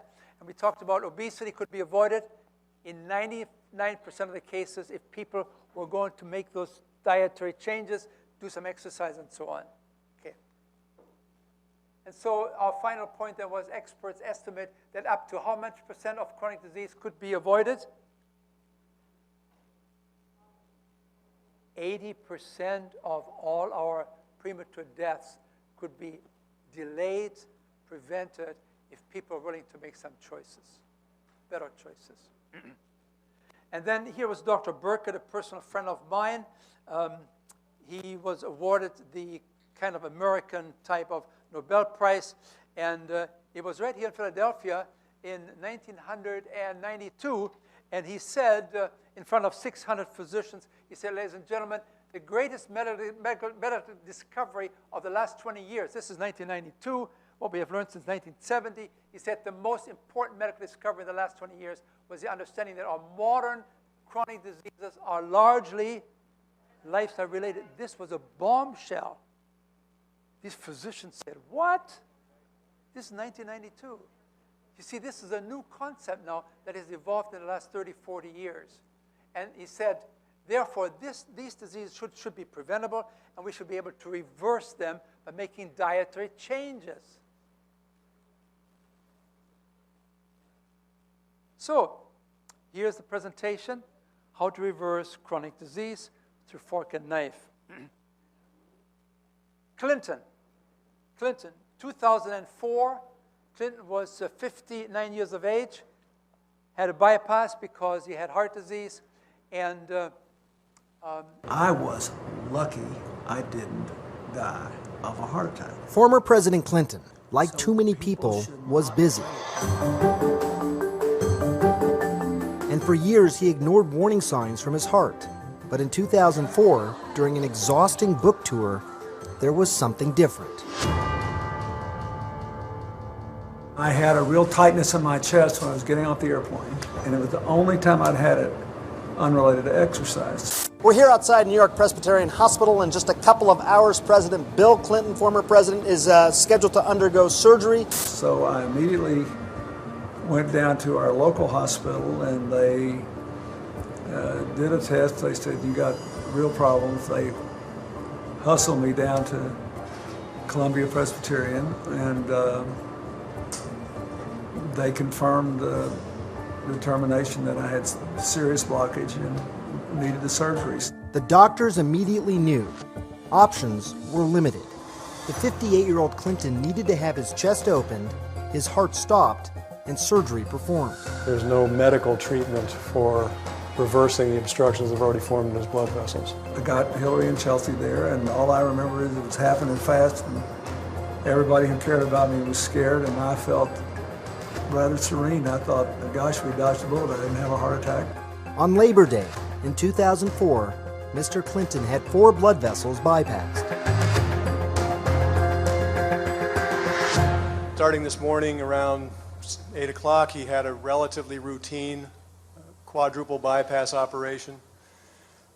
We left the operating room around noon, and he is recovering normally at this point. So I think right now everything looks straightforward.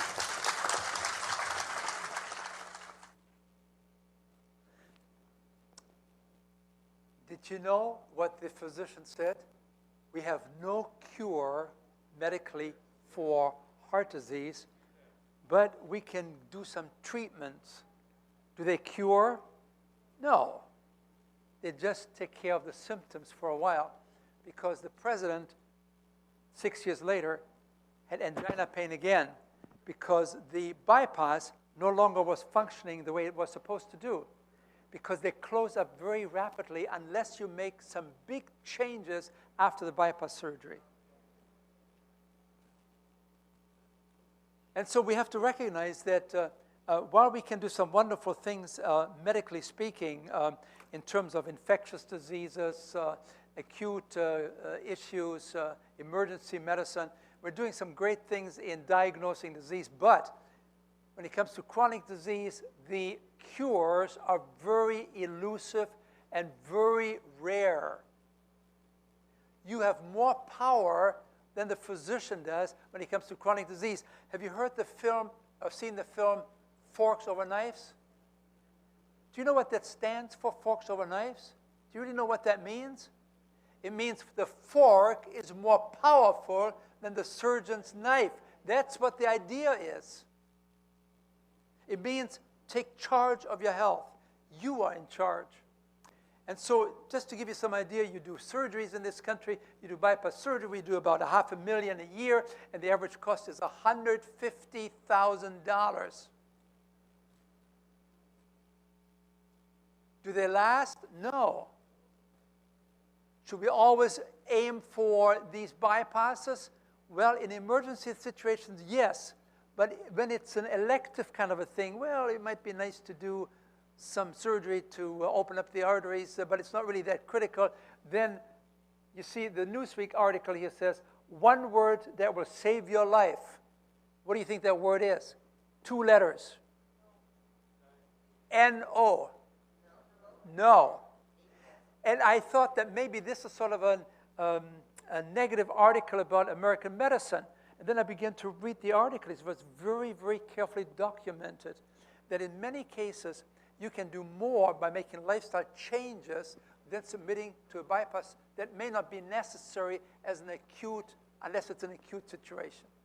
So when you have a heart attack and you may be close to a hospital, the bypass may be saving your life. A stent may be saving your life if it's done within 24 to 48 hours. But if you just wait and, well, it might be a good idea, it's not an acute situation, you probably should begin your lifestyle medicine concept first. So we do stents and angioplasties, where you put a stent into your coronary artery. We do 1 million of those. They cost about $30,000 each time. Now, what people don't know is that about half of these stents no longer function within 6 to 12 months. So you do another one. And somebody said to me, kind of disrespectful about medicine, he said to me, you know, these stents are just like Pringles. You never take one. I had one patient with 25 stents, one after another, and every time $30,000. Folks, unless we make lifestyle changes, these stents could save your life in an emergency, but in general, this is not what you need to do. And so when the president was told, well, we can give you a couple of stents after your bypass clogged up again, and the president was very smartly asking the question, how long do these stents last? And they said, well, Mr. President, we don't really know. It might be 4 or 5 years. It's just a tune-up for you. We can do these tune-ups from time to time again. Well, when they said 4 to 5 years, that was really an overstatement. The actual number is probably more like 6 months to 12 months for a tune-up. And so what about these statin drugs? You have heard of statin drugs? They're used to lower your cholesterol. They're very effective lowering your cholesterol, but it doesn't help your heart. It just makes you look good.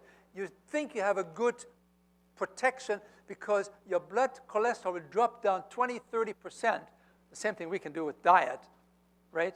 But people say, well, I don't really want to do the diet. Just give me the pill. 30% down in 3, 4, 5 weeks. But it doesn't protect the heart, and it doesn't change the overall likelihood of death. No effect. Let me just give you some ideas.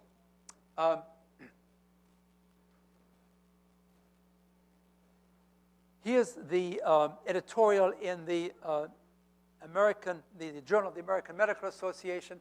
This is the editor, and she says, when you really think about it, 20% of the people have side effects from these statin drugs. And furthermore, if they use the medication to prevent a heart attack, you can expect to, listen to this, you take 100 people who have not had a heart attack yet, and you give them the drug to prevent the heart attack by lowering the cholesterol. It will take 100 men taking the drugs for 5 years at $500,000 price, and you save maybe 1 heart attack in 100 men. It doesn't work. And she said, what shall we do?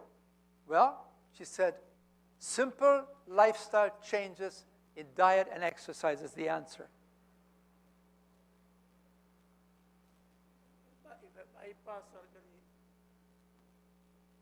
Yeah. So I could give you some illustrations of how these medications that we take for diabetes, they're all double-edged swords. They don't really cure. Maybe they control to some extent, but the diabetes does not, the person is not being protected from premature death or vascular complications, which is killing the people there. You can do it. You know, Dr. Ramirez talked about 2 weeks. He was very generous. I tell people it takes 3 days, and you can change your blood sugar in a diabetic within 3 days. Take it, measure it, by making some changes in having a diet that is high in starch, but unrefined starchy foods, such as whole grains, tubers, food that have lots of fiber in them, because it changes the whole absorption of the starch. It is much, much slower. It doesn't turn into sugar like it happens with white flour products. Examples for what?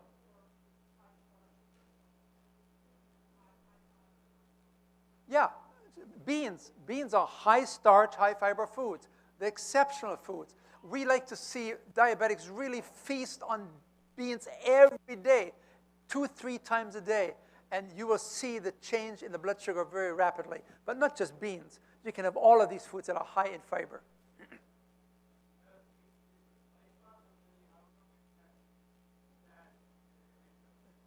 The bypass is very limited. Probably 10% of the bypasses are no longer working within 1 month. On the average, we talk about a bypass lasts about 3 to 4 years. 40% of these people have to do something again. So these are not lasting interventions, because people need to remember that the arteries begin to block again if they don't make the lifestyle changes. And so these grafted vessels that you take from the leg and you implanted them into the coronary artery system, they'd be filling up with cholesterol and calcium and plaque, yes.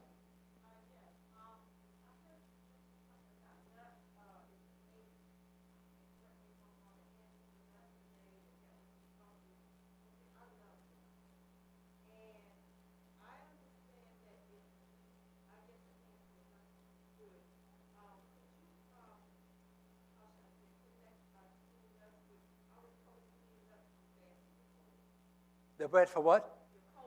For your colon? Why don't we wait for the question and answer period, and then we have our panel make the discuss it. Would that be okay? All right. Okay, very good. So save your answers or write them down, or your questions. So you see here's a typical situation, a patient-doctor encounter. The patient has been diagnosed with high blood pressure, and the doctor says, well, look, you're going to be on these medications for the rest of your life. Doctor, they're not curing me? No. They're just sort of controlling things a little bit. But there are always side effects, like could be impotence. There are all kinds of problems associated with these drugs. There's not one drug without side effects, not one. Even aspirin has its problems. Okay. So, and yet the general public has this idea that for every ill, there's a pill. And no one wants to pay the bill.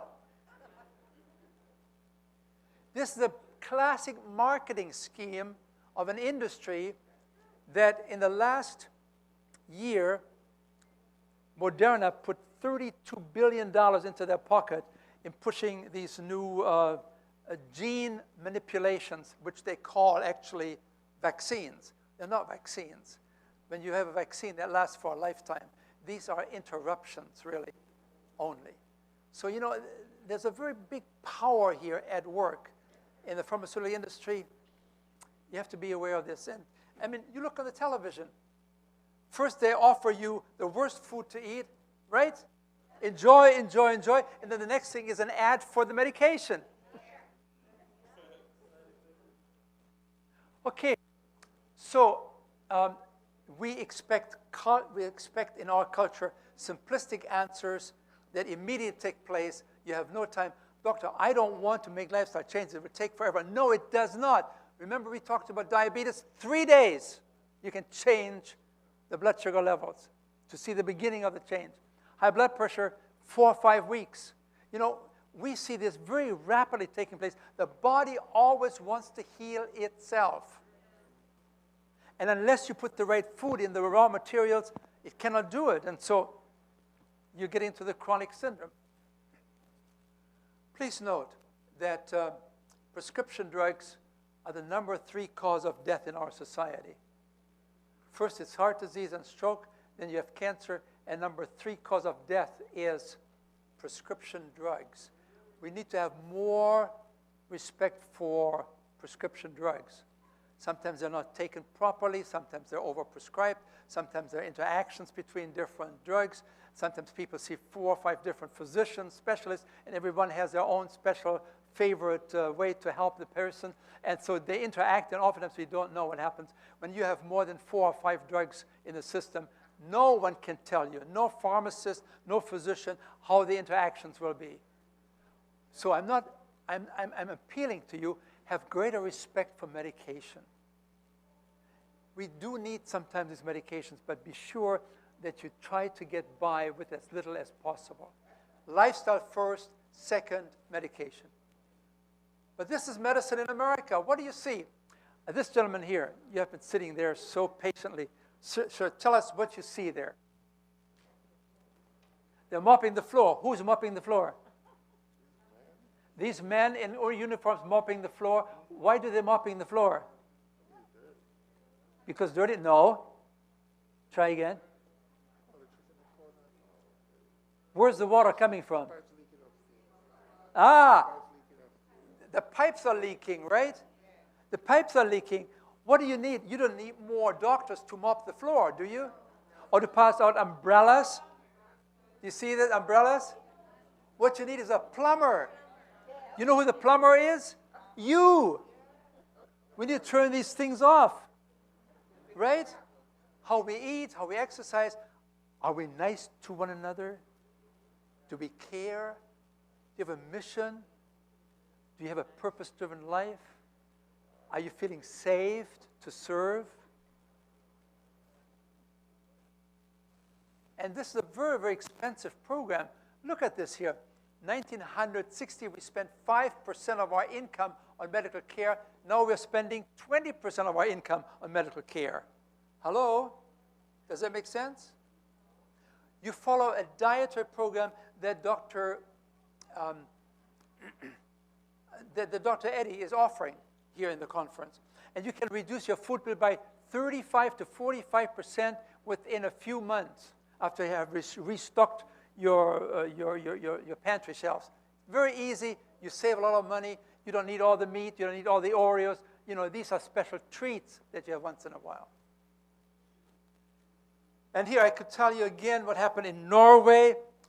Norway, World War II happens.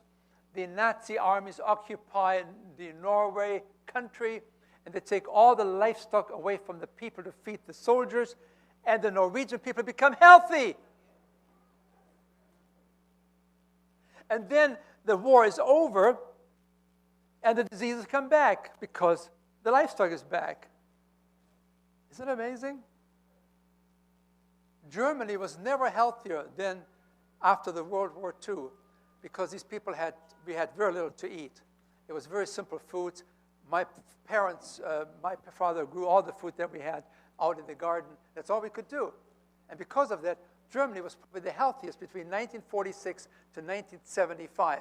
And then we began to become prosperous again, and the disease all came back. Just to give you some idea, here's Dr. Ornish. He took heart disease patients, and half of these patients, he gave them a vegetarian diet, very, very low in fat, and some other things too. He made the lifestyle changes. And then there was a control group. They were also heart disease patients, and he said, do whatever your doctor tells you to do. Right? And then he followed them for 1 year. And here are the results. 82% of the plaques in the group that was following a very simple diet and lifestyle, 82% of these plaques had begun to melt down at the end of 1 year. He looked at the control group. These are now people following the American Doctors Diet, the American Heart Association, and they're following a 30% fat diet. Meat and so on was allowed, cheese was allowed, and in 53% of the cases, the plaques had progressed and gotten worse. You want to reverse these diseases, not promote them, do you? And here it is. It was all over the news, 1990. This is already 30 years ago. Ornish has scientifically proven that people can open their blocked arteries without drugs or surgery. What do you have to do? Go through a rigorous lifestyle program. Simple diet. This is what we do in the CHIP program. This is what we do at the Pritikin Center. This is what we do at WEMAR. You can bring cholesterol levels down 20, 30% within 30 days. Folks, listen. For every 1% drop in cholesterol in your bloodstream, for every 1%, you lower your risk of a heart attack by 2.5 times. Can we do the math? If you bring your cholesterol down by 20%, which you can do in 30 days, times 2.5, you can reduce your risk of a heart attack by 50%. You cut your likelihood of a heart attack in half within 30 days just by making the cholesterol changes. It's so powerful. Why do we do this? And why are we hesitant? And you say, well, I don't know about these taste things. Folks, your taste buds adjust. Your taste is largely related to what is in the brain. This is where you interpret taste that's taking place here. This tells you, this is good for you. This is tasting good because you have been conditioning yourself. This is healthy food. This will make me happy. This will help me to live longer. I can see my grandchildren grow up. And the taste of the food begins to become interpreted in a totally different manner. So, folks, you change your taste buds. You will even not like these foods that you're willing to die for right now. Yeah, I know. You give me some Haagen-Dazs ice cream. I take 1 teaspoon and I say to my wife, Lily, it's too sweet. I can't handle it. Because when I came from Germany to Canada, I had a big pints of ice cream because I'd never seen this stuff before. And then I was making up for lost time, folks. I love this stuff. Now, taste buds have changed. The interpretation has changed. Here's the CHIP program. This is people that come to a program like what Dr. Eddie is doing here. You bring your cholesterol levels down 20, 25% in 30 days, and you're not even doing it perfectly well. You're just doing the best you can, right? You don't have to be perfect. Just begin the process and check it out. Here's Dr. Esselstyn. This is my last example. Here's Dr. Esselstyn from the famous Cleveland Clinic. He's one of the big icons today.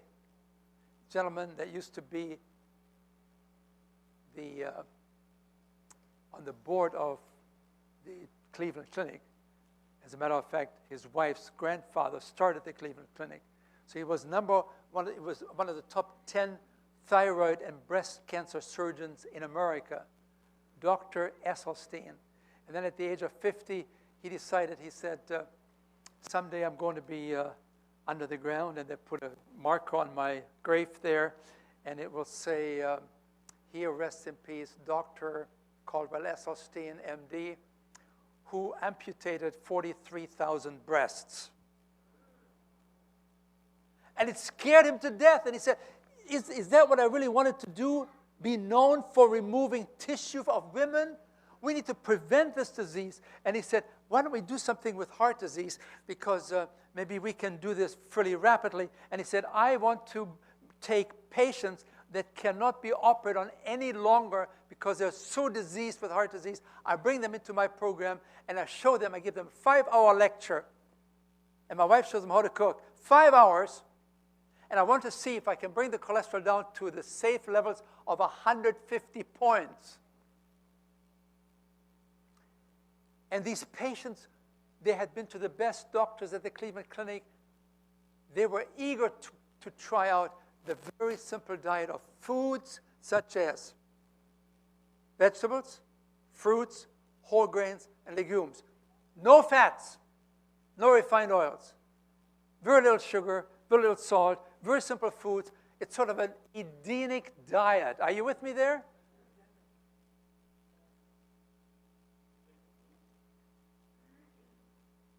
Very simple foods.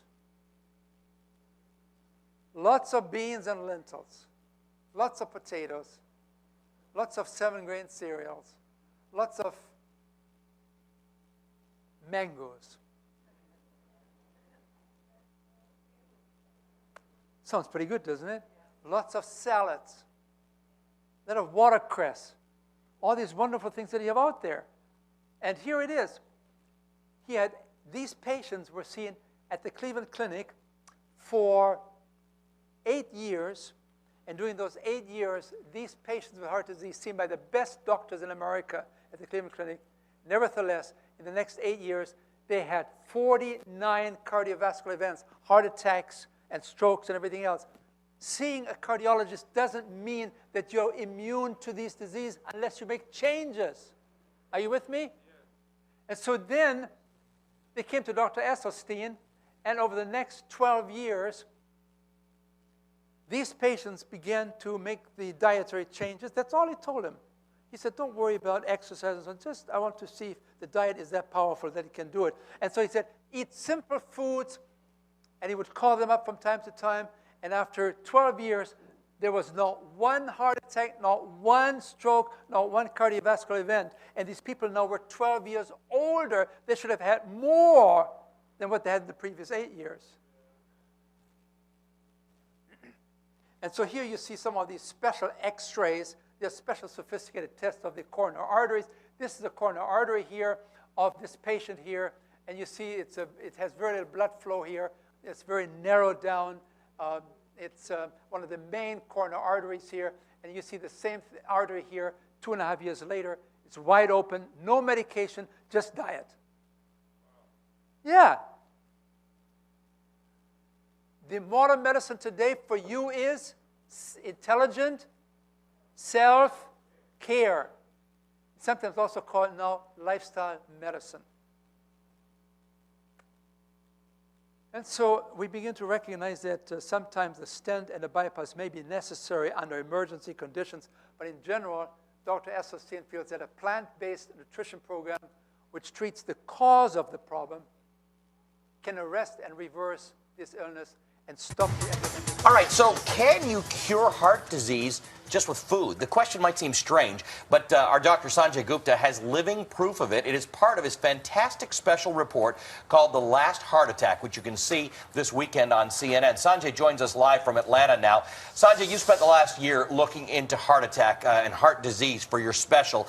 You have a history of it in your family, and you've really studied how people can get away from that and get out from under that. What if you don't want to use medicine, statins, to reduce your risk of heart attack? Can you really use food as medicine? Well, you know, it's interesting, Ali. Hippocrates has talked about this for more than 1,000 years, and I walked into this with an open mind, but the answer is definitely yes, you can. And we did find living proof of this. Sharon Kintz is a woman that we profiled, 66 years old, had a heart attack, was told by her doctor she needed to have heart surgery. And she said no, and she basically adopted this plant-based diet. As you can see there, she's been very strict about it. Whole grains, lots of vegetables. Been doing it for over a year, and it's quite remarkable. Not only in how much she has not had any symptoms of heart problems, but also in terms of her energy levels. And this is something that I really focused on with her. She could barely walk before all of this. And literally now, a year later on this plant-based diet, she's able to jump rope. I mean, take a look at that, Ali. She couldn't do that before. And I'm not saying that obviously being on a plant-based diet taught her how to jump rope, but people always question, do you have enough energy still on one of these diets? Right. And we profiled her just to demonstrate. All right, so it's a pretty serious diet. It's a pretty extreme way to go. Is there science that proves it's working other than the fact that she can jump rope and she's fit? Well, yes, there's a couple of different things. First of all, people really oftentimes want objective signs to show that there's changes in someone's blood vessels. And we talked about this before, Ali, not just in terms of showing a slowing of heart disease, but an actual reversing of heart disease. In order to prove that, a patient would have to undergo another angiogram, Sharon's doing so well, she said she had no need to go undergo an angiogram. But let me show you a patient who did do that. And this is over a period of a few years. Take a look over here, and I don't know if you can appreciate this, where the arrow is. This is a coronary blood vessel, and this is what one of those narrowings looks like. This is what a heart attack waiting to happen looks like. This is someone who decided not to undergo surgery, which was recommended, instead using food as medicine. And take a look now over here, same spot, and that coronary blood vessel is essentially, it's opened up. It's about the same normal caliber as the rest of the blood vessel. That is sort of what we're talking about here, Ali, in terms of providing some sort of objective evidence. Remarkably, despite the fact that, again, Hippocrates has talked about this for over 1,000 years, this is still a relatively nascent science. So I think more studies are going to be done. You can see more images like that. And we've talked a couple times this week. We'll talk again about the different ways. I mean, you're not advocating just one way to prevent a heart attack, but the special is called The Last Heart Attack. So do these patients that have been profiled who have followed these diets to reduce their clogging of their arteries, have they prevented heart attacks? Well, let me tell you, yes. And let me tell you the study that basically pivoted me into saying we should do this as a full hour. It's still a relatively small study because this is some emerging science, but Dr. Caldwell Esselstyn, basically he followed patients for 12 years, and what he found was that 6 patients out of a group of about 18 dropped out of the study, and out of those 6 patients, they all had some sort of coronary event. 2 patients died, 4 patients needed bypass surgery. Of the patients who stayed through, kept the diet, kept it going for 12 years, so most patients were able to do that. Only 1 patient died, and on autopsy, that patient did not have any evidence of heart disease. So again, Ali, the evidence is pretty compelling, not only in terms of slowing down the progression, but really reversing it. These patients needed to have heart surgery, and then they essentially needed no interventions whatsoever over a 12-year period. That is incredible that you can undo that damage, possibly. All right, Sanjay, thanks again for joining us to tell us about the special. It's really worth watching. How did you lose so much weight? What kind of diet are you on? Well, the short answer is I went on essentially a plant-based diet. I live on beans, legumes, vegetables, fruit, no dairy, and it changed my whole metabolism, and I lost 24 pounds, and I got back to basically what I weighed in high school. But I did it for a different reason. I wanted to lose a little weight, but I didn't dream this would happen. I did it because after I had this stent put in, I realized that even though it happens quite often that after you have bypasses, you lose the veins because they're thinner and weaker than arteries. The truth is that it clogged up, which means that the cholesterol was still causing buildup in my vein that was part of my bypass. And thank God I could take the stents. I don't want it to happen again. So I did all this research, and I saw that 82% of the people since 1986 who have gone on a plant-based, no dairy, no meat of any kind, no chicken, turkey, if you can do it, 82% of the people who've done that have begun to heal themselves. Their arterial blockage cleans up. The calcium deposit around their heart breaks up.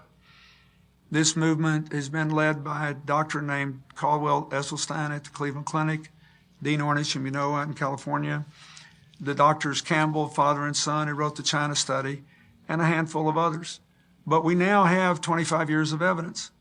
And so I thought, well, since I need to lose a little weight for Chelsea's wedding, I'll become part of this experiment. I'll see if I can be one of those that can have a self-clearing mechanism.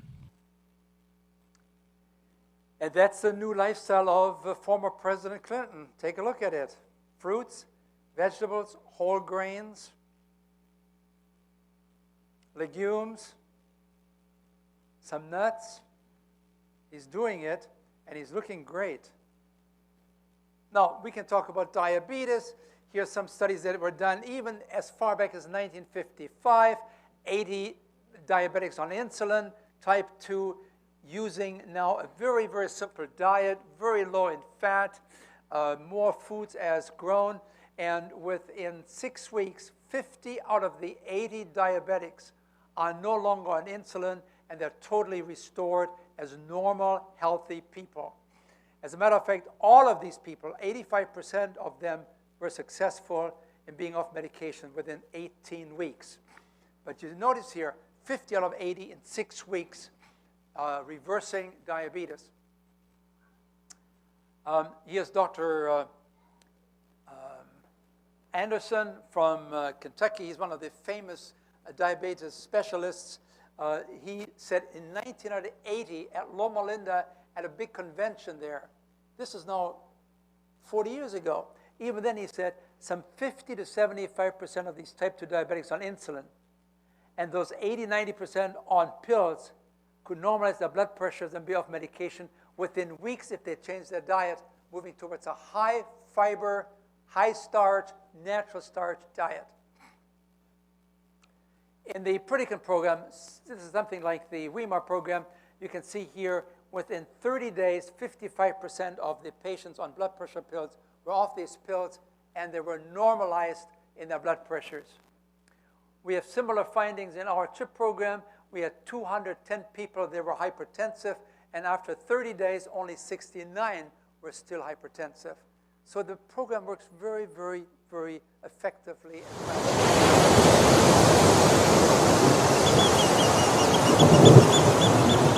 My name's Joe Monaco, and prior to the CHIP program, my life was basically starting to spiral down with one kidney. Lost my kidney 20 years ago. I've had diabetes for over 10 years. I really owe this CHIP program for turning my life around.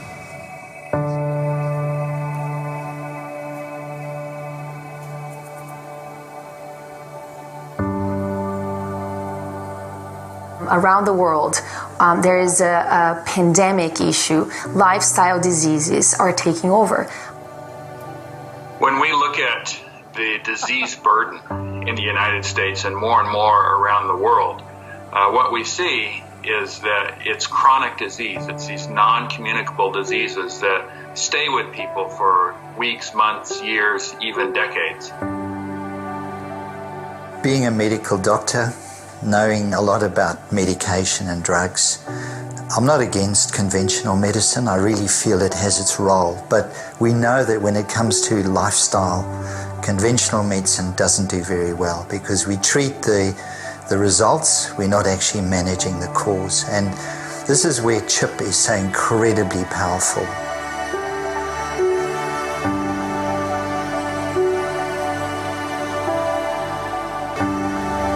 My husband joined the group, which surprised me because he's been a butcher all his life. He actually lost 10 kilos in the first 4 weeks. What a joy to see someone respond in a way that our medication can't fix. CHIP can be the connection for people that don't believe that they can do better to become whole person health warriors. And I think that's what CHIP is all about. These are things that I want for my patients, and to be able to do that with this natural, holistic approach rather than prescribing a pill, to me, it's the best thing in the world. The transformation of lives that I witness, this is priceless. There's nothing that could buy that. I think we've realized when we look at health and wellness that there's the mental aspect and the spiritual aspect. And if you don't address those issues, often people don't really get as well or improve as much as they should. And that's been the joy of running a CHIP program that is so balanced the way CHIP is presented. My world is better.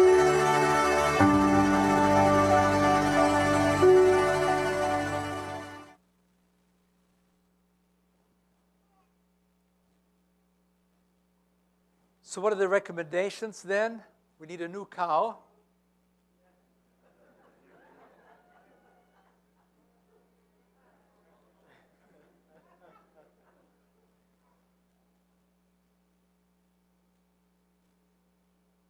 This is what Harvard recommends.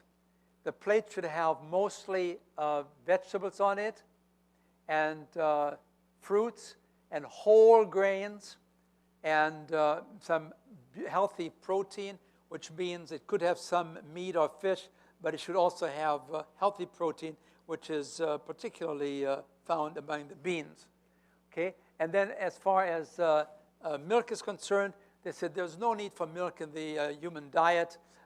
This is a great diet for baby calves, but not for humans. Water is the best way to go. 8 to 10 glasses a day we recommend. Here's the Physician Committee for Responsible Medicine, which is in Washington, D.C. here. Same idea, fruits, legumes, grains, and vegetables. These are not Adventist organizations. These are scientific bodies. But we also have a special person here that has recommended this for a long time. I saw that many sickly among the church members who made themselves so by indulging their appetites. If we wish good health, we must take special care of the health that God has given us. We must deny the unhealthy and perverted appetite. We need to eat less of the refined foods and eat more coarse food free of grease, fats, and oil. Folks, this is over 100 years ago.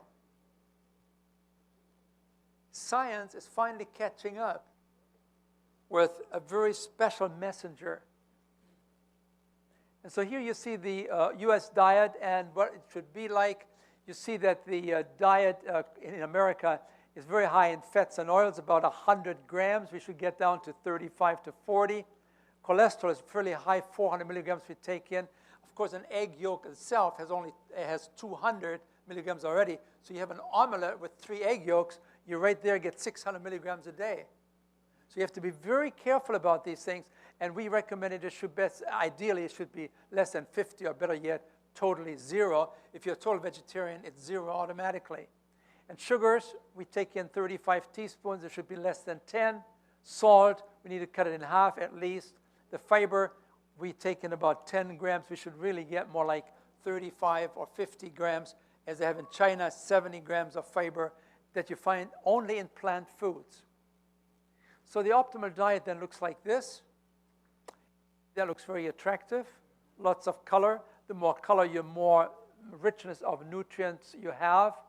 Whole grains, you see there, beans, fruits, and vegetables. And you say, well, I can't really do this all at once, and that's okay. Here's what we recommend. This is a recommendation.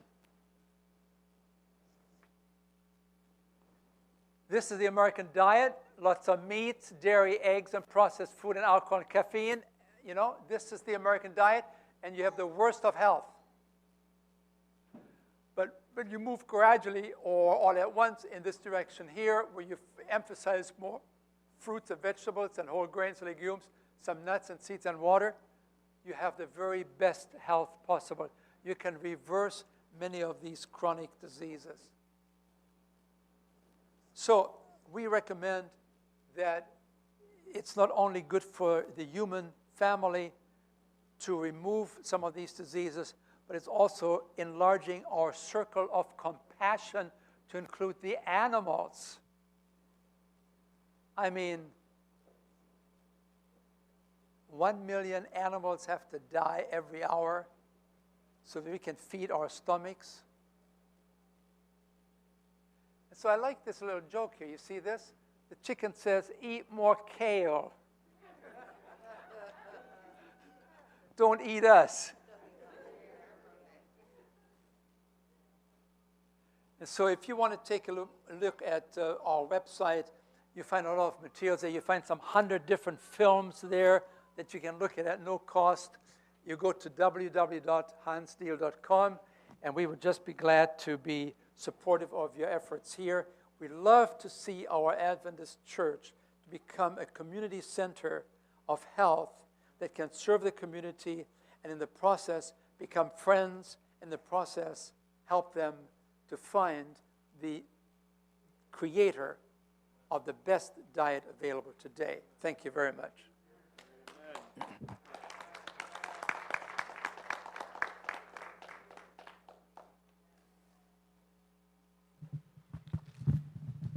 What do you say? Amen. Amen. Wow.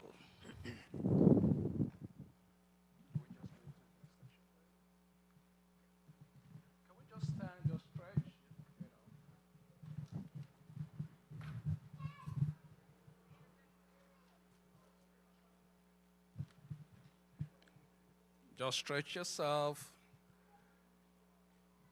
All right. I know a lot of us has questions. So the time has come. You can have a seat, please. Can have a seat here. Dr. Hansel, you can sit. Have a seat right here. Have a seat. Dr. Joshua. Check, check.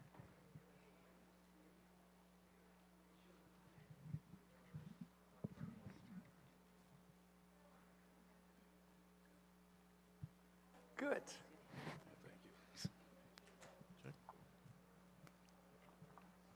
All right. You're living at the hunting lodge in Reading? Mic check. I believe this is the moment a lot of people are looking up to. When the doc was giving a lecture here, a lot of people have questions. Some people try to say something. So the time has come. We have here one of our elder, and is Dr. Joshua, right here. Dr. Joshua, can you just wave? We have our brother here too. I know some of you who have been here for some time, you know Dr. Nicholas. Can you just raise your hand, please? And our speaker, you all know him now, Dr. Hansdale. Can you just wave your hand once more to them? All right. We have our Director of Adventist World Health Network, Dr. Ramirez. Sorry about that. Can you just raise your hand, please? All right. So this is how it's going to be. I ask people to write your questions. By the way, my name is Good News.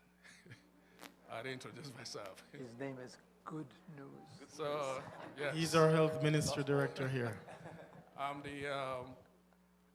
trying to follow up the footsteps of Dr. Joshua. I'm not taking his place. So we're in charge of the health ministry in Boulevard Church. And they have been so great. And even the women, I really appreciate all of them. I only got 2 people who wrote something here, but I'll give chances to people if you raise your hand, and I'll let you speak. We're going to have a microphone. I'll use mine. So the first question, all these doctors are in different specialty, you know, but whichever question, if one says something and you want to contribute, you can actually say something to clear any doubt. Here, the first question I have here, it says, is grass-fed butter bad? The grass-fed butter bad. Grass-fed butter. Grass-fed, sorry. From grass-fed cows. Oh, grass-fed We saw that we butter needed bad. a new cow, right? Huh? We saw that we needed a new cow. If I may just go ahead in trying to answer that. Hydrogenated oils is a major problem. When oils are hydrogenated, a molecule of hydrogen is added to that oil and it becomes indigestible. And it accumulates just beneath the skin. And when we think about skin cancers, it is a fat problem. It's not a sunlight problem. It's a fat problem. And one of the main causes of that is hydrogenated butters or hydrogenated oils. So if it is grass-fed and in the process it is hydrogenated, then you have a major problem. So that's an answer to that. Any more controversial? Well, in general, whether a cow is being grass-fed or with the industrialized factory farm diet provided, the cow is still producing cholesterol. The cow is still producing saturated fat. And the products such as butter, I don't think there's any big difference between grass-fed cows versus the industrialized fed cow. Okay. Is there any other question similar to this? All right, the second question here is, I think there were two. Yeah, I'll get to them. Is it possible to eat clean enough to, clean enough to have no LDL cholesterol?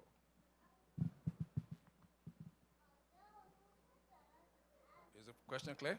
No. What is the question? Is it possible? To eat? To eat? Clean. Maybe clean meats. Oh, clean. Do we say clean enough? To have no LDL cholesterol. The question is not really straightforward. Who wrote it? Maybe trying to say something?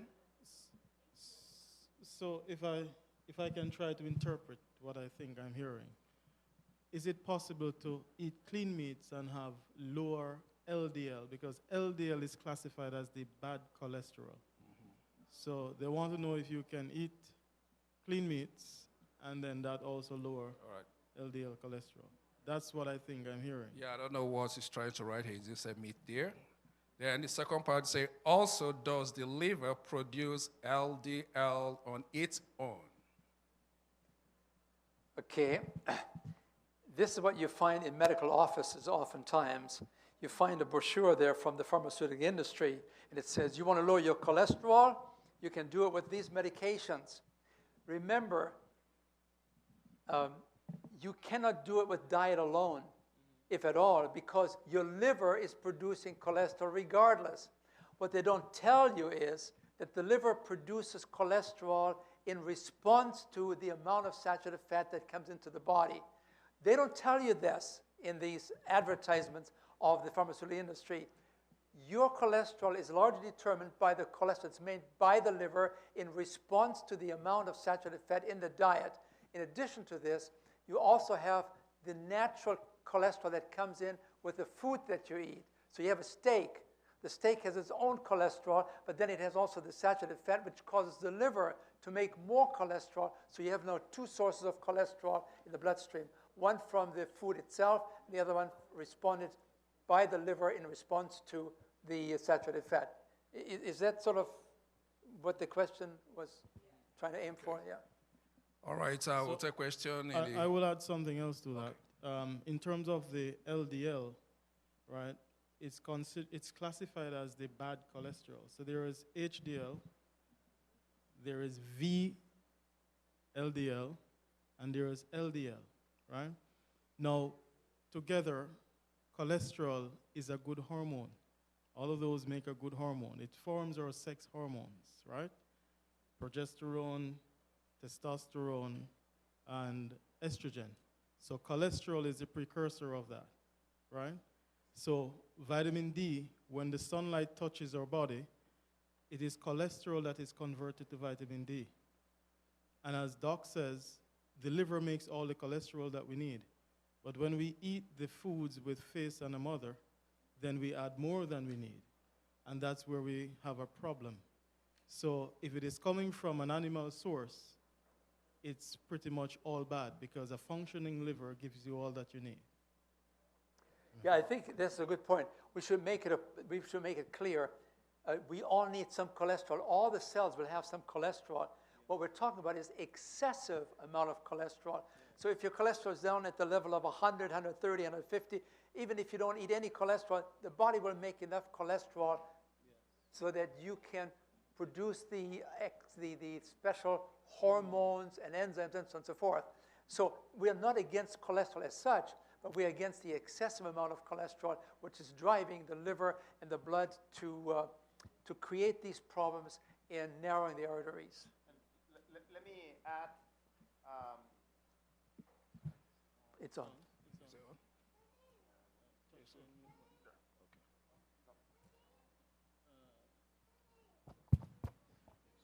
Let me add something so you can understand the philosophy of many medical schools.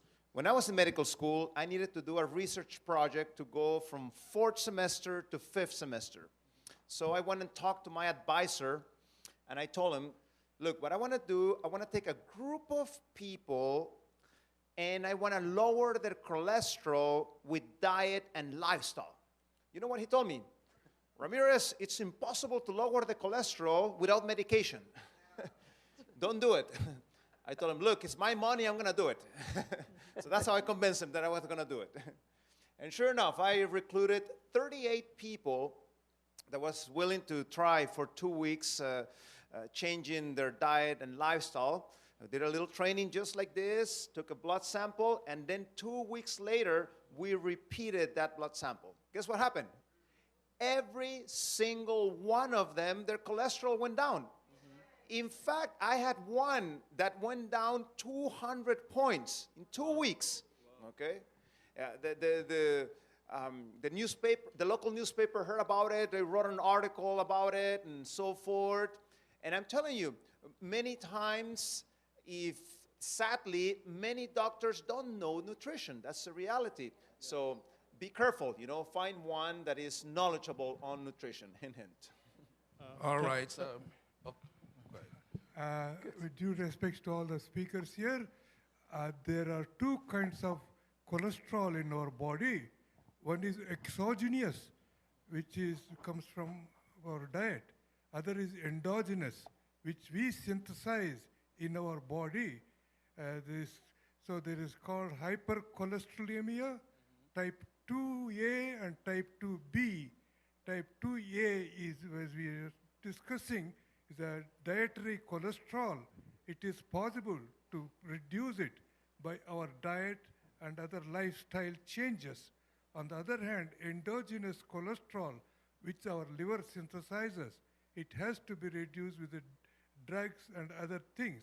So we have to be careful. However, one more point, cholesterol is good for our body. When we go into the sunlight, cholesterol is converted into vitamin D. So it is a good cholesterol we have in our body. We need some amount of cholesterol. So some exogenous cholesterol, we must reduce it as much as possible with our diet. Thank you. Okay, we'll take a question from, all right, I'll start with you. Hold on. Old school. Can you tell us about grapeseed oil and almond milk?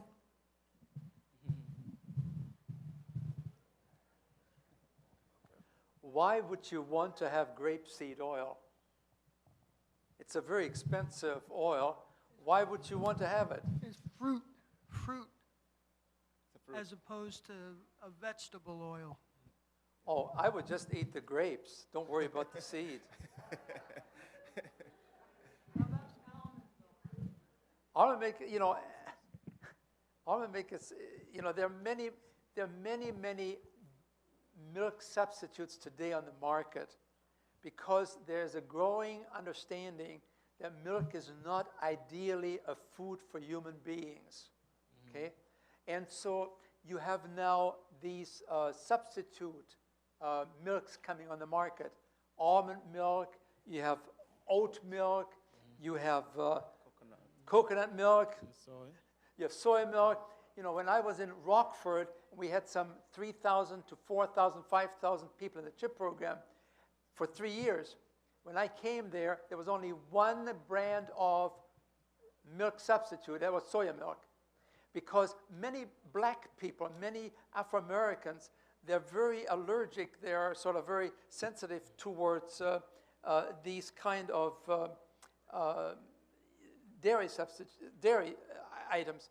And so when I left there 3 years later, there were 49 different brands of milks that were substituting for the actual milk, especially from the Afro-American community. They said, we used to have gastrointestinal difficulties, we had gas, all kinds of things, and we thought it was just normal, and we didn't know it was related to the milk that we're drinking because we're very sensitive to some of the contents of milk.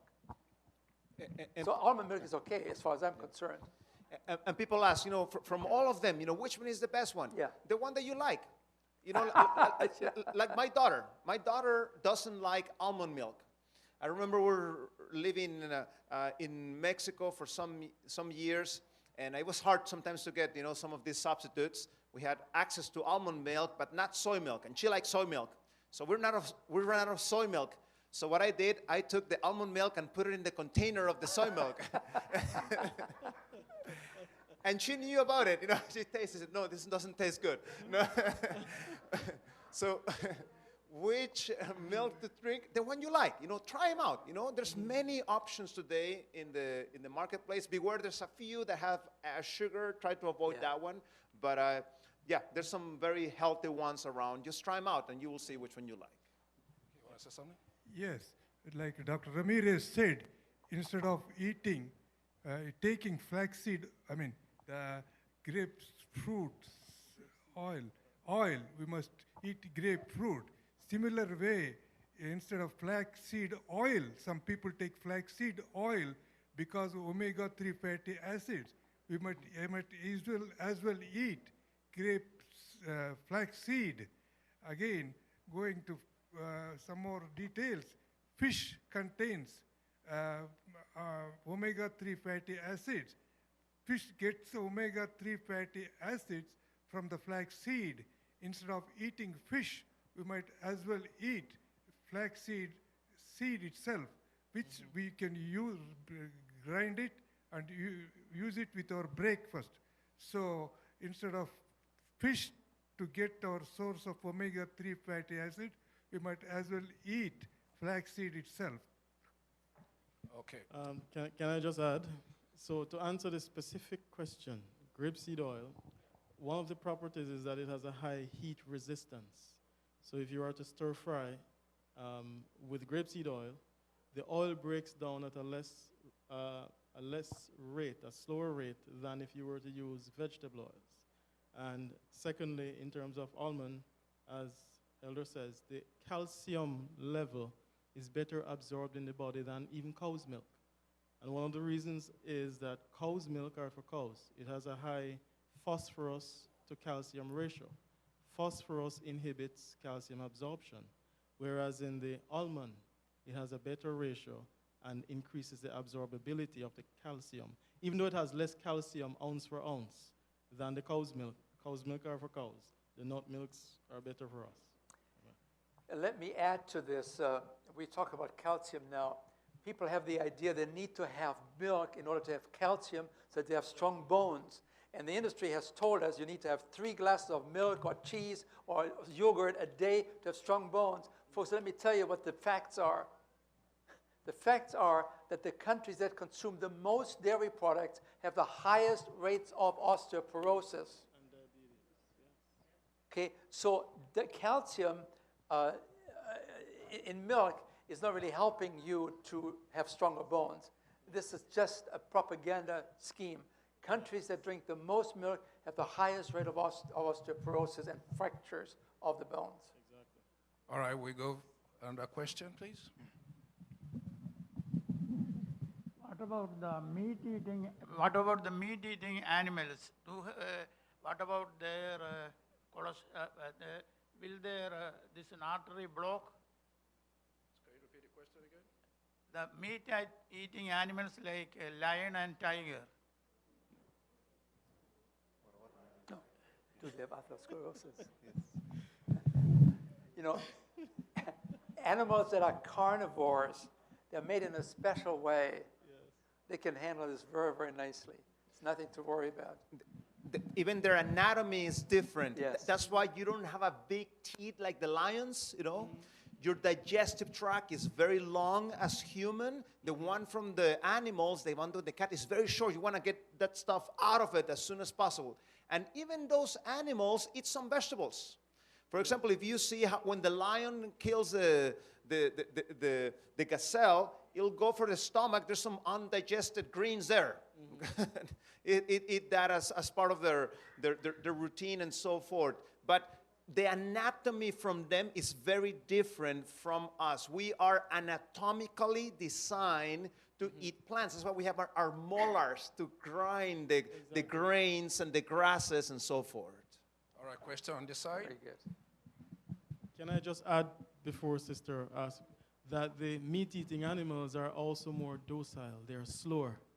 Their brains don't act as fast as the ones who are. You see how fast the gazelle can move?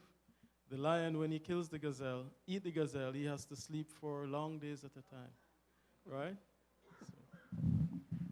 Good evening. I heard somebody say that most people who work in slaughterhouses are vegetarians, and I'm inclined to believe that.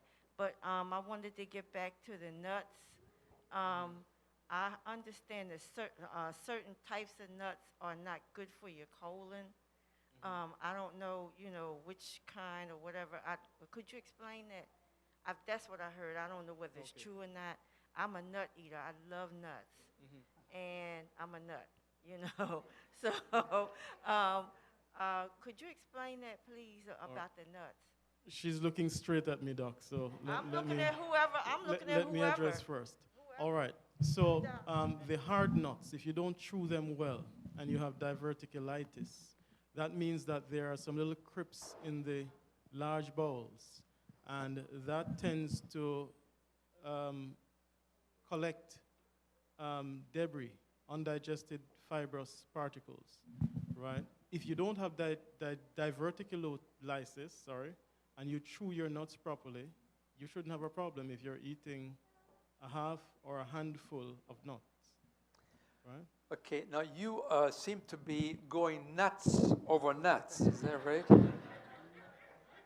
Now, we recommend, as most scientists do, that you should keep the amount of nuts to a small amount, like 1 ounce a day, because nuts are 80% fat. They're very high-fat foods, and so you can actually, if you overdo it, you can actually have a little bit of a struggle in keeping your weight down. So we recommend nuts should be part of our diet, but in moderation, in small amounts, and we always talk about maybe a small handful, which is about 1 ounce of nuts. Now, I want to also make a point to augment the good counsel that you gave about flaxseed. That was excellent counsel. This whole idea that you have to have fish to get omega-3 has been set aside in the last 2-3 years by some huge studies. But instead, you can have flaxseed is excellent. You can grind it in your coffee grinder if you have one, or you can buy it in a ground-up fashion already, and you have 1 or 2 tablespoons on your breakfast in the morning. It's absolutely fabulous. It has that nutty flavor. Just remember that flaxseed is promoting, it's sort of a laxative. And so we want you to start with maybe just half a teaspoon the first week every day, and then 1 teaspoon, and ultimately you go to 1 or 2 tablespoons, because they talk about flax as a flaxative. It promotes expulsion of certain food end products very rapidly. Very good. And just to add, which are the nuts that are not good nuts? The ones that are processed, be careful. There's some nuts that are fried and loaded with all these things. Avoid those types of nuts.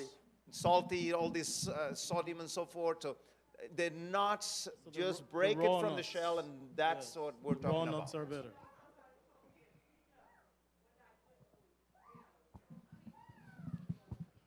All right, we'll move forward.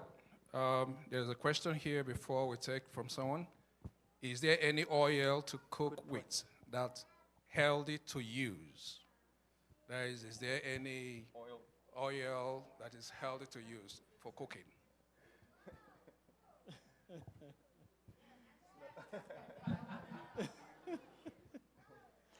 If you talk to Dr. Esselstyn, who produced reversal of heart disease in his patients that had major surgeries before and nobody could help them anymore, he would tell them, I don't want you to eat any oil, not one drop of oil. And he was very emphatic about this. Now, I'm not quite as radically opposed to a very small amount of oil. I mean, but I think we should really cut back from the huge amount that is in our diet that we're not even aware of. I mean, I was at an Indian restaurant, had a wonderful meal there, but it was all vegetarian, but it was very, very oily. And so it was actually kind of defeating some of the purpose of the good choice that was made. So we need to cut back on oil big time, whether it's zero or a little bit. We can discuss that. I've had lots of discussions with Dr. Esselstyn. He has been in my home many times. We're still good friends because we are agreeing to disagreeing. Yes. So, but it should be less. That is the important thing. Yeah. What oil? Oh, yeah, I understand. Well, I think it probably doesn't make that much difference whether you use some olive oil or something else. Olive oil would probably be all right in small amounts.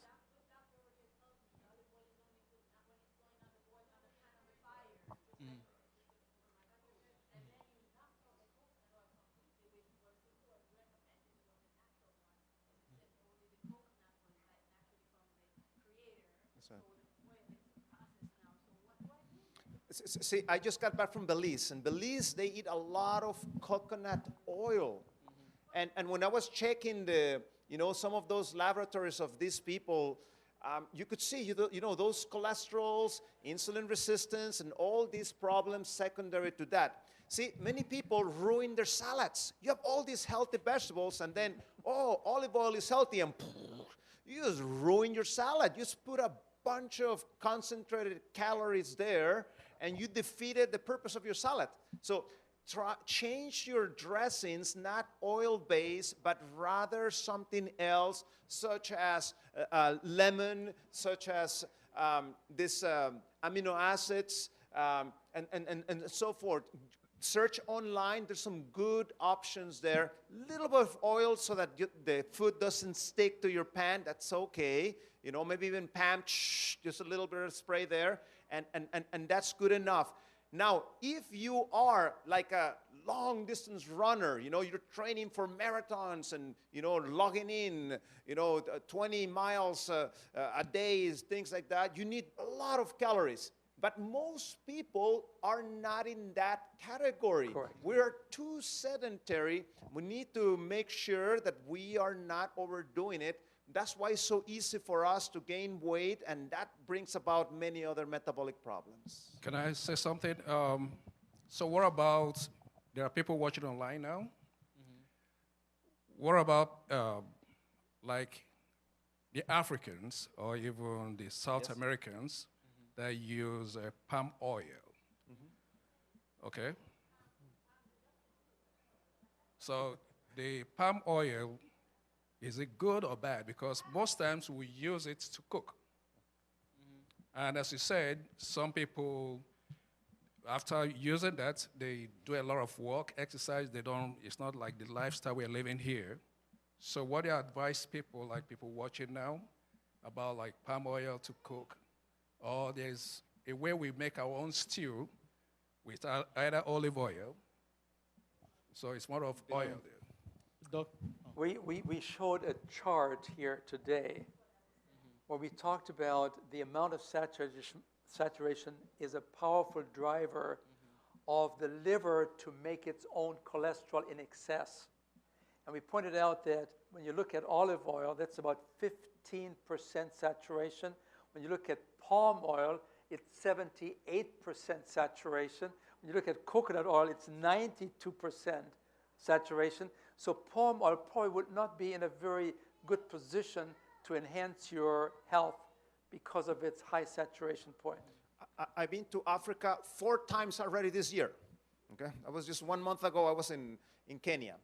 And Africa is having a big impact of lifestyle problems today. There's many crises. And this is a big problem because you have first world diseases on a challenging country where they don't have, you know, the infrastructure to deal with them. So yes, you know, one of the issues that I see there is exactly what you're talking about. Those saturated oils, there's no question about that they give good taste to the food. But we need to make sure that it tastes good, but it's also good for us. So make sure that your choices are health promoting and not disease promoting. Any question?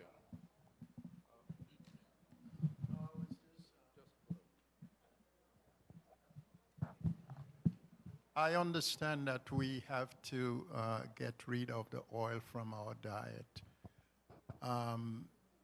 But since you talk about you could take a little of oil if you may. So I was asking, the Bible said use oil for prayer.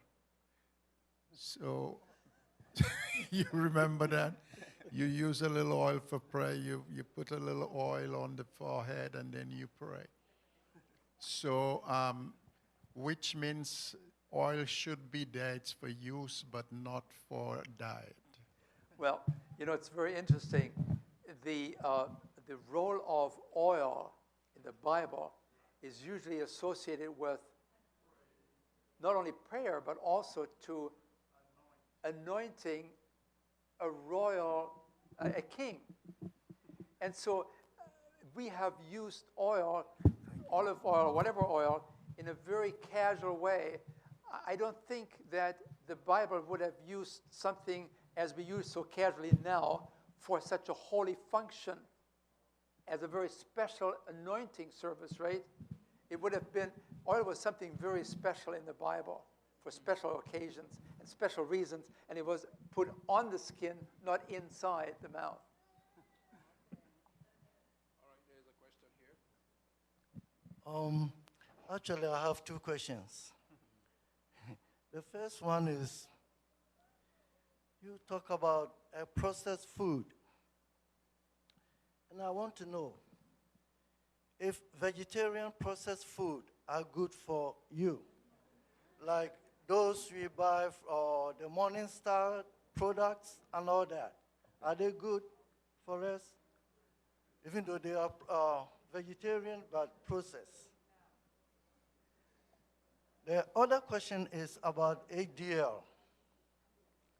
What food can we eat that will boost our HDL? If it comes in a can, if it's wrapped, if you see an advertisement on the street, on the streets billboard or in the TV, beware of that food. Okay, even vegetarian canned food and so forth, it still has issues. We need to eat. This is a principle: real food. So choose rather, you know, your legumes, your little amount of nuts, vegetables, fruits, whole grains. That's what we need, real food, the one that you can cook and so forth. So beware of those processed foods. They are devoid of fiber and they have many issues. Now, regarding your HDL question, people make a big scandal of that HDL because they're trying to get a shortcut. They believe, I keep eating my wrong way, I keep my HDL high, and that's gonna avoid me having a heart attack. It doesn't work. In fact, you will see that when you switch to a whole food, plant-based diet, many times HDL comes down, and it's okay.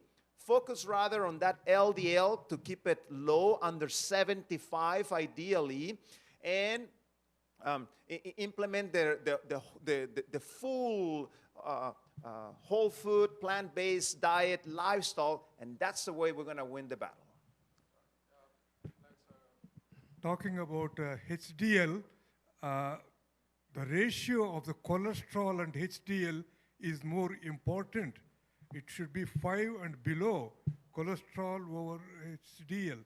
So that's important. We should keep that in mind. Though your HDL is low, if the cholesterol also is low, it is good for our body. So cholesterol and HDL ratio is more important than HDL itself. That's good.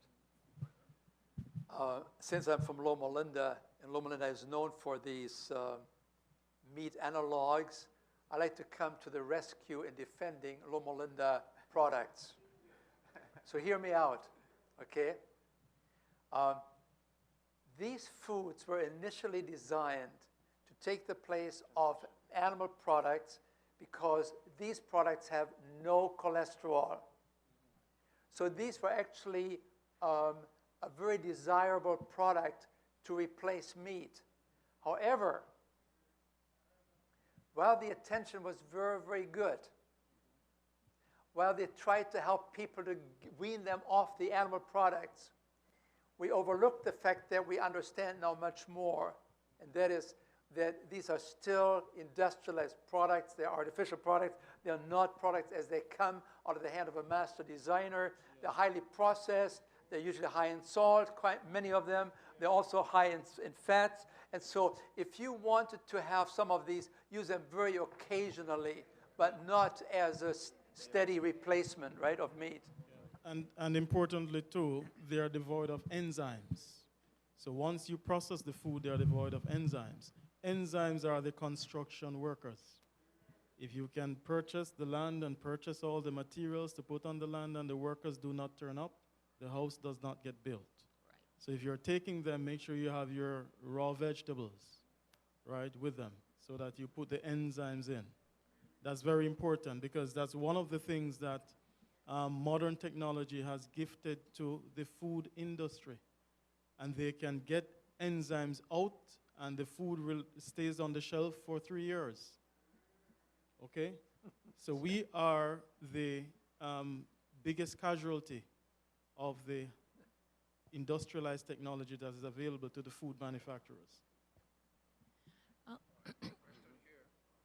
What do you think about coconut milk? When you buy your coconut, you break your coconut and you blend it with water and use that milk to cook with, or the top part of the part to use and, you know, fry your season.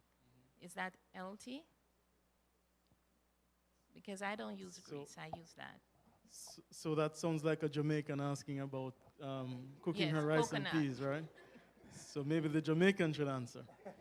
So coconut is a very nutritious food. And coconut, the meat in coconut, which we use to make the milk, can also encourage healthy gut flora propagation. When you extract the oil, then that's a problem, according to Dr. Deal. But if you use the milk itself is not processed, it's just extracted, right? And even if you drink that milk, you get a healthy calcium source also. Sorry, so the person that she was talking about oil, she could use coconut milk instead of the oil to fry the season. And you can use water too. You put a small amount of water at the bottom of the pot, let it hot, throw in your honey and tomato, and it come out good. Good. So we don't have to use the oil to fry. We can use the coconut milk. And we get rid of that trans fat also. We never mentioned trans fat in much of the discussion. And trans fat is the major part of the problem as well, right? Because the trans fats actually increase toxicity. It clogs the arteries as well. It causes our body to dump vitamin E, to contribute vitamin E, which is needed for our heart health and our skin, and ladies, your hair, skin, and nails, right? So trans fats. So when we fry the food, we increase the trans fats. When we hydrogenate the oils, we increase the trans fats. All right, we have a question here. I have a quick question here. I read quite a lot of books on written by Dr. Stephen Gundry. I don't know if any of you know him. He's a well-respected doctor here in the United States, based in California. I read one of his books where he talked about tomatoes specifically, You know, what I want to know is tomato consumption a good, should it be part of our diet if you want to go maybe the route of vegetable and all that? Because if you take things like salad and all that, you see a lot of tomatoes. So I'm wondering if it's, because he said it causes gut problems. So what is it exactly? What's your opinion about it? Thank you. Beware of Dr. Guthrie. I would avoid his books. He is an excellent trickster. When the professional reads what he writes, there is no scientific backup to what he is saying. When you go to the references and try to see, you know, where's the scientific evidence to what he is saying, he actually discouraged you from eating beans. Come on, this is like one of the secrets of longevity of the longest people on planet Earth. And here he is discouraging that. And there's also conflict of interest. If you go to his website, he's going to sell you the right pill so you can take the bean and then take his pill, and then it works. See, there's commercial interest behind him, so avoid his books. I would rather, you know, pick up a book from Dr. Hans Deal or Michael Greger or some other, you know, more respectable nutritionist. Dr. Gundry is one of the giants, one of the creative geniuses in marketing. I mean, there's no one that markets more his own products as this man, as well as claiming that he was a famous cardiovascular surgeon at Loma Linda University Medical Center. He was working there, but he's using all of that to create credibility. But in the scientific community, the nutrition community, the man is flat, absolutely flat on the floor. This man markets largely, initially, to Santa Barbara and to Palm Springs, because these are rich communities. Yes. And then he has now broadened out to the whole country. He's a master genius in marketing his products. And I would be very, very reserved in taking much credence in what he claims. Anyone that is a member of this community here, and that is being told, don't eat tomatoes and don't eat beans, like you suggested there. Folks, there's a there's something that's not quite gelling very well there. So just recently I heard Dr. Gundry also saying that brown rice is bad for you because of the leptin content. Correct. Right? So that's a new one that's flying around, and that's very false. Okay? Brown rice is a complete food. Okay? And the gut flora can handle any amount of leptin in the natural brown rice. But to answer the specific question, tomatoes are a part of the nightshade family. So if you had gout problems and joint problems, it can cause a little bit of acidity, right? So you may, but if you don't have those problems, men especially, it has healthy properties for your prostate, right? The lycopene, right? And being red also indicates it has some vitamin A, which is a good natural antioxidant, right? So if you have joint problems and gout problems, yes, you may want to watch your tomato or your nightshade family, but if you don't, enjoy your tomatoes. All right, just have two more questions, that's it for the night. I have two questions. One is about the tomato again. Is it the seed that is bad in the tomato? And the other question is, let's say for diabetic or anyone else who have peripheral disease, what are some of the food that is good to eat for helping circulation? And I also want to know, what are some of the foods, otherwise from the tomato, that is bad for arthritis? So if I may just finish quickly, the nightshade vegetables or foods include potatoes, but sweet potatoes are better for the diabetic than the Irish potato because it's more acidic. But the skin of the Irish potato is rich in potassium, which is also good for the heart. The bell peppers are also in the nightshade family. and also the eggplant, the garden egg. So foods can be acidic or alkaline forming, right? The body knows how to balance that delicate acid-alkaline ratio.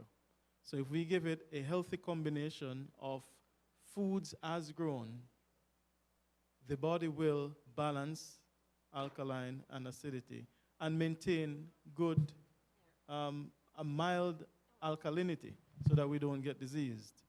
So we don't want to start nitpicking, right? Because then we will get discouraged. And we have to remember that eating and drinking are among the pleasures of life.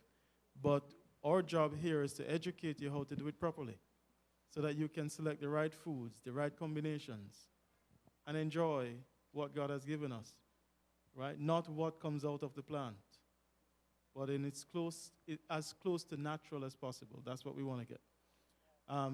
And just on the diabetic side, the secret for the diabetics is vegetables and exercise. So go ballistic on your healthy vegetables and exercise.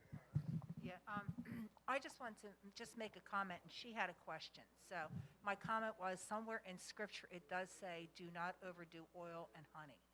It does say that somewhere. I'm not sure where it was. Proverbs 27:25. What's that? Proverbs 27, verse 25. There you go. I just wanted to point that out. It says not to overeat. Do not fat, take too much oil, honey. Too much oil, right, or honey. Yeah. Well, it was primarily dealing with But honey. I think wasn't it oil also? I thought it was oil too. I think somewhere in Scripture it also says oil. Yeah, I didn't hear much about the oil, but Yeah. the widow of I thought I Zarephath did. used a little oil and her flour to bake a cake for the prophet. Yes. And she So, had a question. This is just real quick. I am diabetic, and I do at times use artificial sweeteners.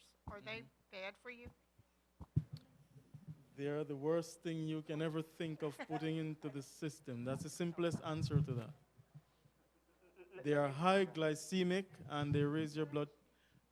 They are the worst sweeteners you can put in your system. We need to do a whole seminar on Yes. diabetes, otherwise they get totally confused. May I add some comments about boiling the oil along with the trans fatty acids? We also develop, we generate free radicals.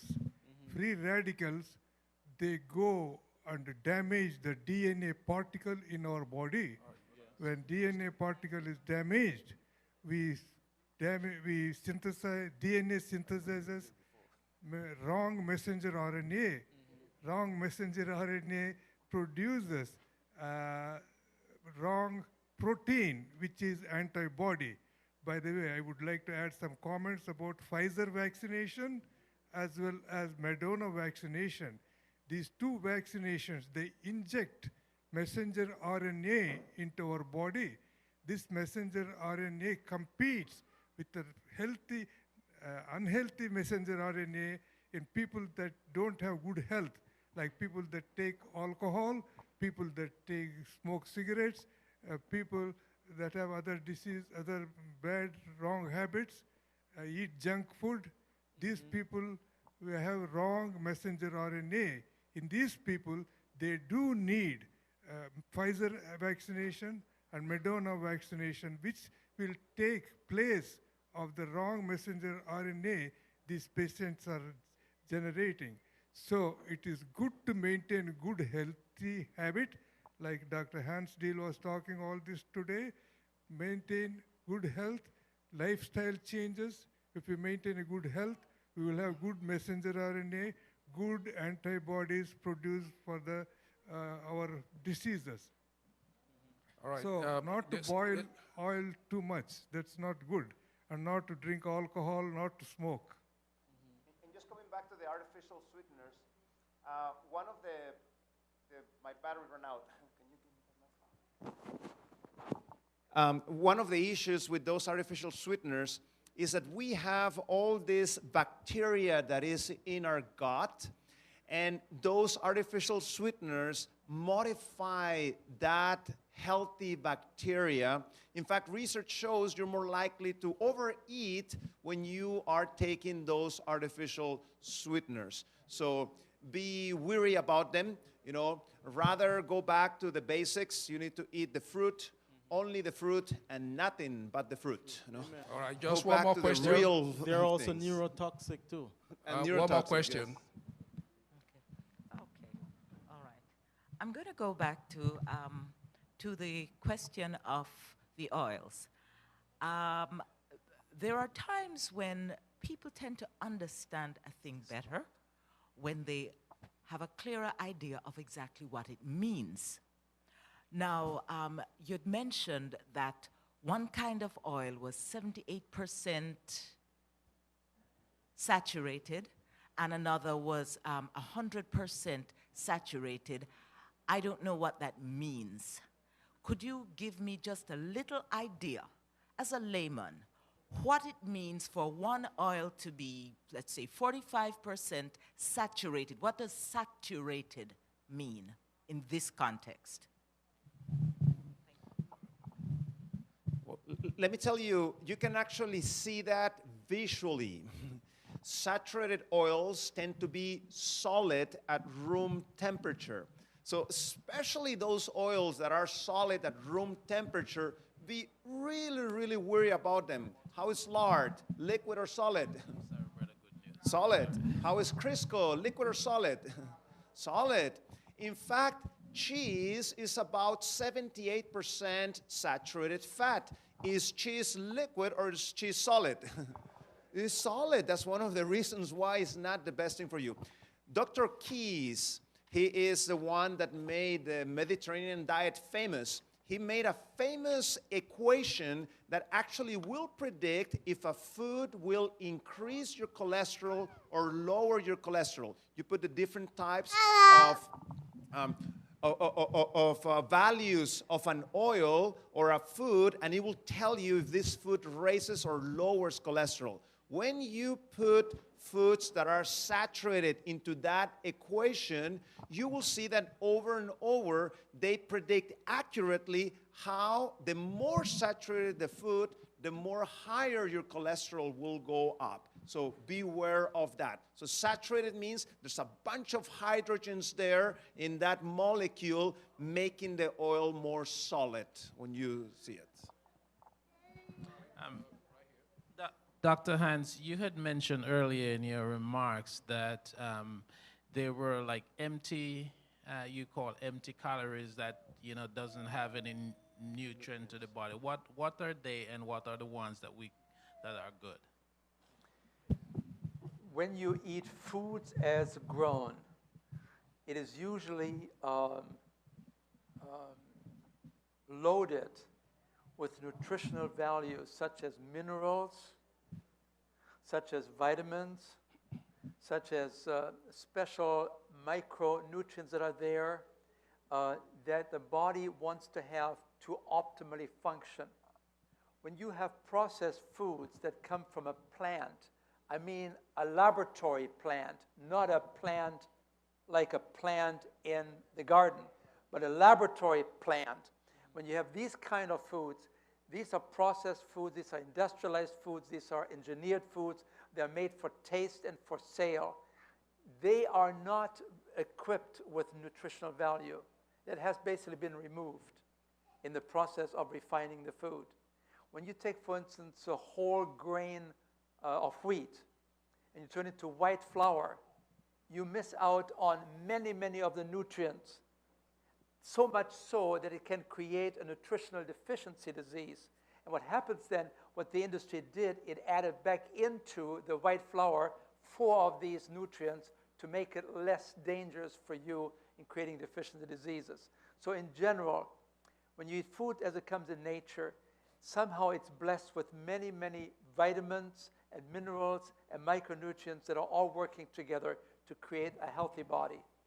When you have it industrialized, you lose out on these things, and that's why they're called, we talk about empty calories, they're emptied of nutritional value. Okay. This is going to be the last question. It's like we talk about food and all that. Now, I see myself like I'm in a wrong profession. When I say so, I'm in school now. going to be a nurse practitioner in psych. We have a lot of people who are diagnosed by depression, MDD, like people that have psych issues. And say for instance, you have depression, it's going to affect your body. And we're talking about health. Your immune system is going to function differently. And I've been trained to use medication. How do I, because some of us, sometimes we don't talk in the church, being depressed, all that kind of psychiatric issues. How do we live life, a healthy life? Well, let me tell you what happened in my situation. I'm running a CHIP program, a complete health improvement program, which contains about 40 hours of education materials. My daughter is in a PhD program at the University of California. And I said, Carmen, I said, why don't you do me a favor? We're writing all these papers on what happens to the cholesterol and to the blood pressure and the hemoglobin and so on and so on. But nobody is talking about what happens to emotions. And I said, you are going to be getting that PhD in psychology. Wouldn't you like to talk to your professors and ask them if you could take a look at the CHIP program and measure the amount of depression before the program starts and after the program, right? And I tell you, we were all happily surprised because we know that people are doing very well when they go through a CHIP program because you have socialization. When people are depressed, they lose structure in their daily lives. They may not get up on time, because they just feel they have the energy. But when they come to a CHIP program, they're meeting people, they're being greeted, they are being affirmed, they're telling stories about, I'm feeling better, I've lost weight. And it's this environment that has a powerful effect on the level of depression. But it's not the only thing. There are also nutritional things that can play a major role in enhancing the level of, to lifting the depression. And so we have seen a very, very effective way to lift the level of depression in people that attend these lifestyle programs. You have done this at Weimar. Tell us about this. Yeah, we have one of the most successful programs for depression. And what we do, we deal with the question, what's causing the depression? Is it wrong diet? Is it lack of exercise? Is it wrong behaviors, mental behaviors? Is it toxins? So we have developed this 10-hit hypothesis in which we identified that and we reverse it. 95% of the people that do that program will improve their mental health. Now you may ask, what about the 5% that doesn't improve? Those are what I call the disobedient patients. We're telling them, change your diet. They don't want to change the diet. Stop the caffeine. They don't want to stop the caffeine. Go to bed early. They don't want to go to bed early. I'm sorry, you need to do your part, then it will work. I have more than 80 published studies regarding mental health from this program showing the tremendous advantages of dealing with depression from a lifestyle perspective. And that also includes anxieties and panic anxiety attacks, and right? panic attacks also, absolutely. Yeah. Okay, you want to say something? After attending a CHIP program some time back, we used to like cheese very much. After seeing that, especially after Dr. Hans Deal showed the film where he pulled out the cholesterol plaque out of the arteries, we stopped liking the cheese. Thank you very much, Dr. Hans.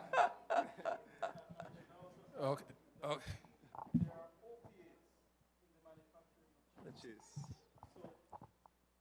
So these opiates are actually addictive. So many people, and I've had clients come into my office and says, I just cannot stop the cheese no matter what I do. That's because the cheese manufacturer put opiates in it. These are hooks that activate the dopamine receptors in our brain so that we are hooked on cheese. But it is destructive on our bodies. So we need to break that chain. So we actually have to ask the Lord to help us. Some people have to, right? but you also have to get into the right support group in order to quit that habit. Yeah, let me reinforce this. There's an excellent book written by Dr. Neil Barnard, yes, a physician in Washington, D.C. here.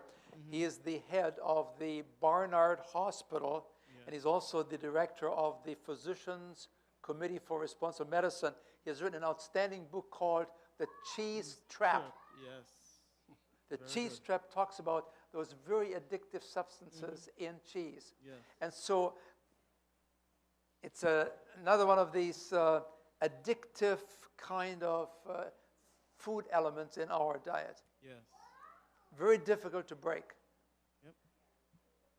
All right. I think we're done. we actually go beyond time. I just want to thank every one of you, and thank you for your questions. I know you have a lot to ask, but due to time, we have to end this section. Thank you very much. Thank you. Tomorrow, 10 o'clock.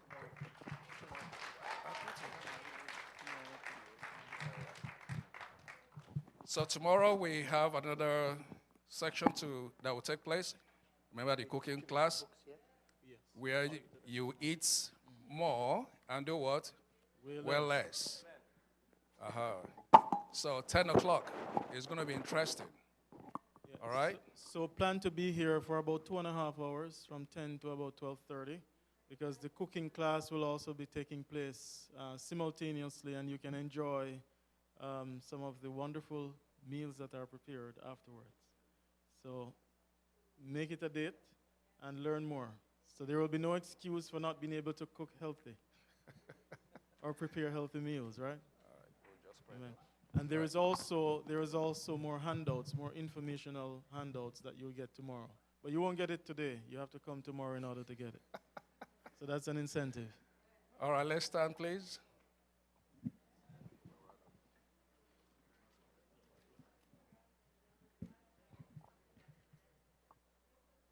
All right, let us pray.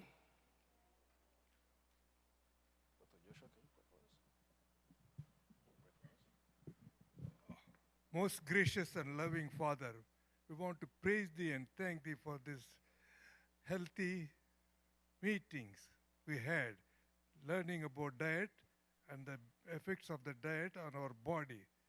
Bless us, Lord, to treat our bodies as Thy temples so that we will enjoy better health through Thy grace and mercy. Thank Thee for Thy love. Thank Thee for Thy Comforter, Holy Spirit. In the name of Thy dear Son, Jesus Christ, we pray. Amen. Thank you very much.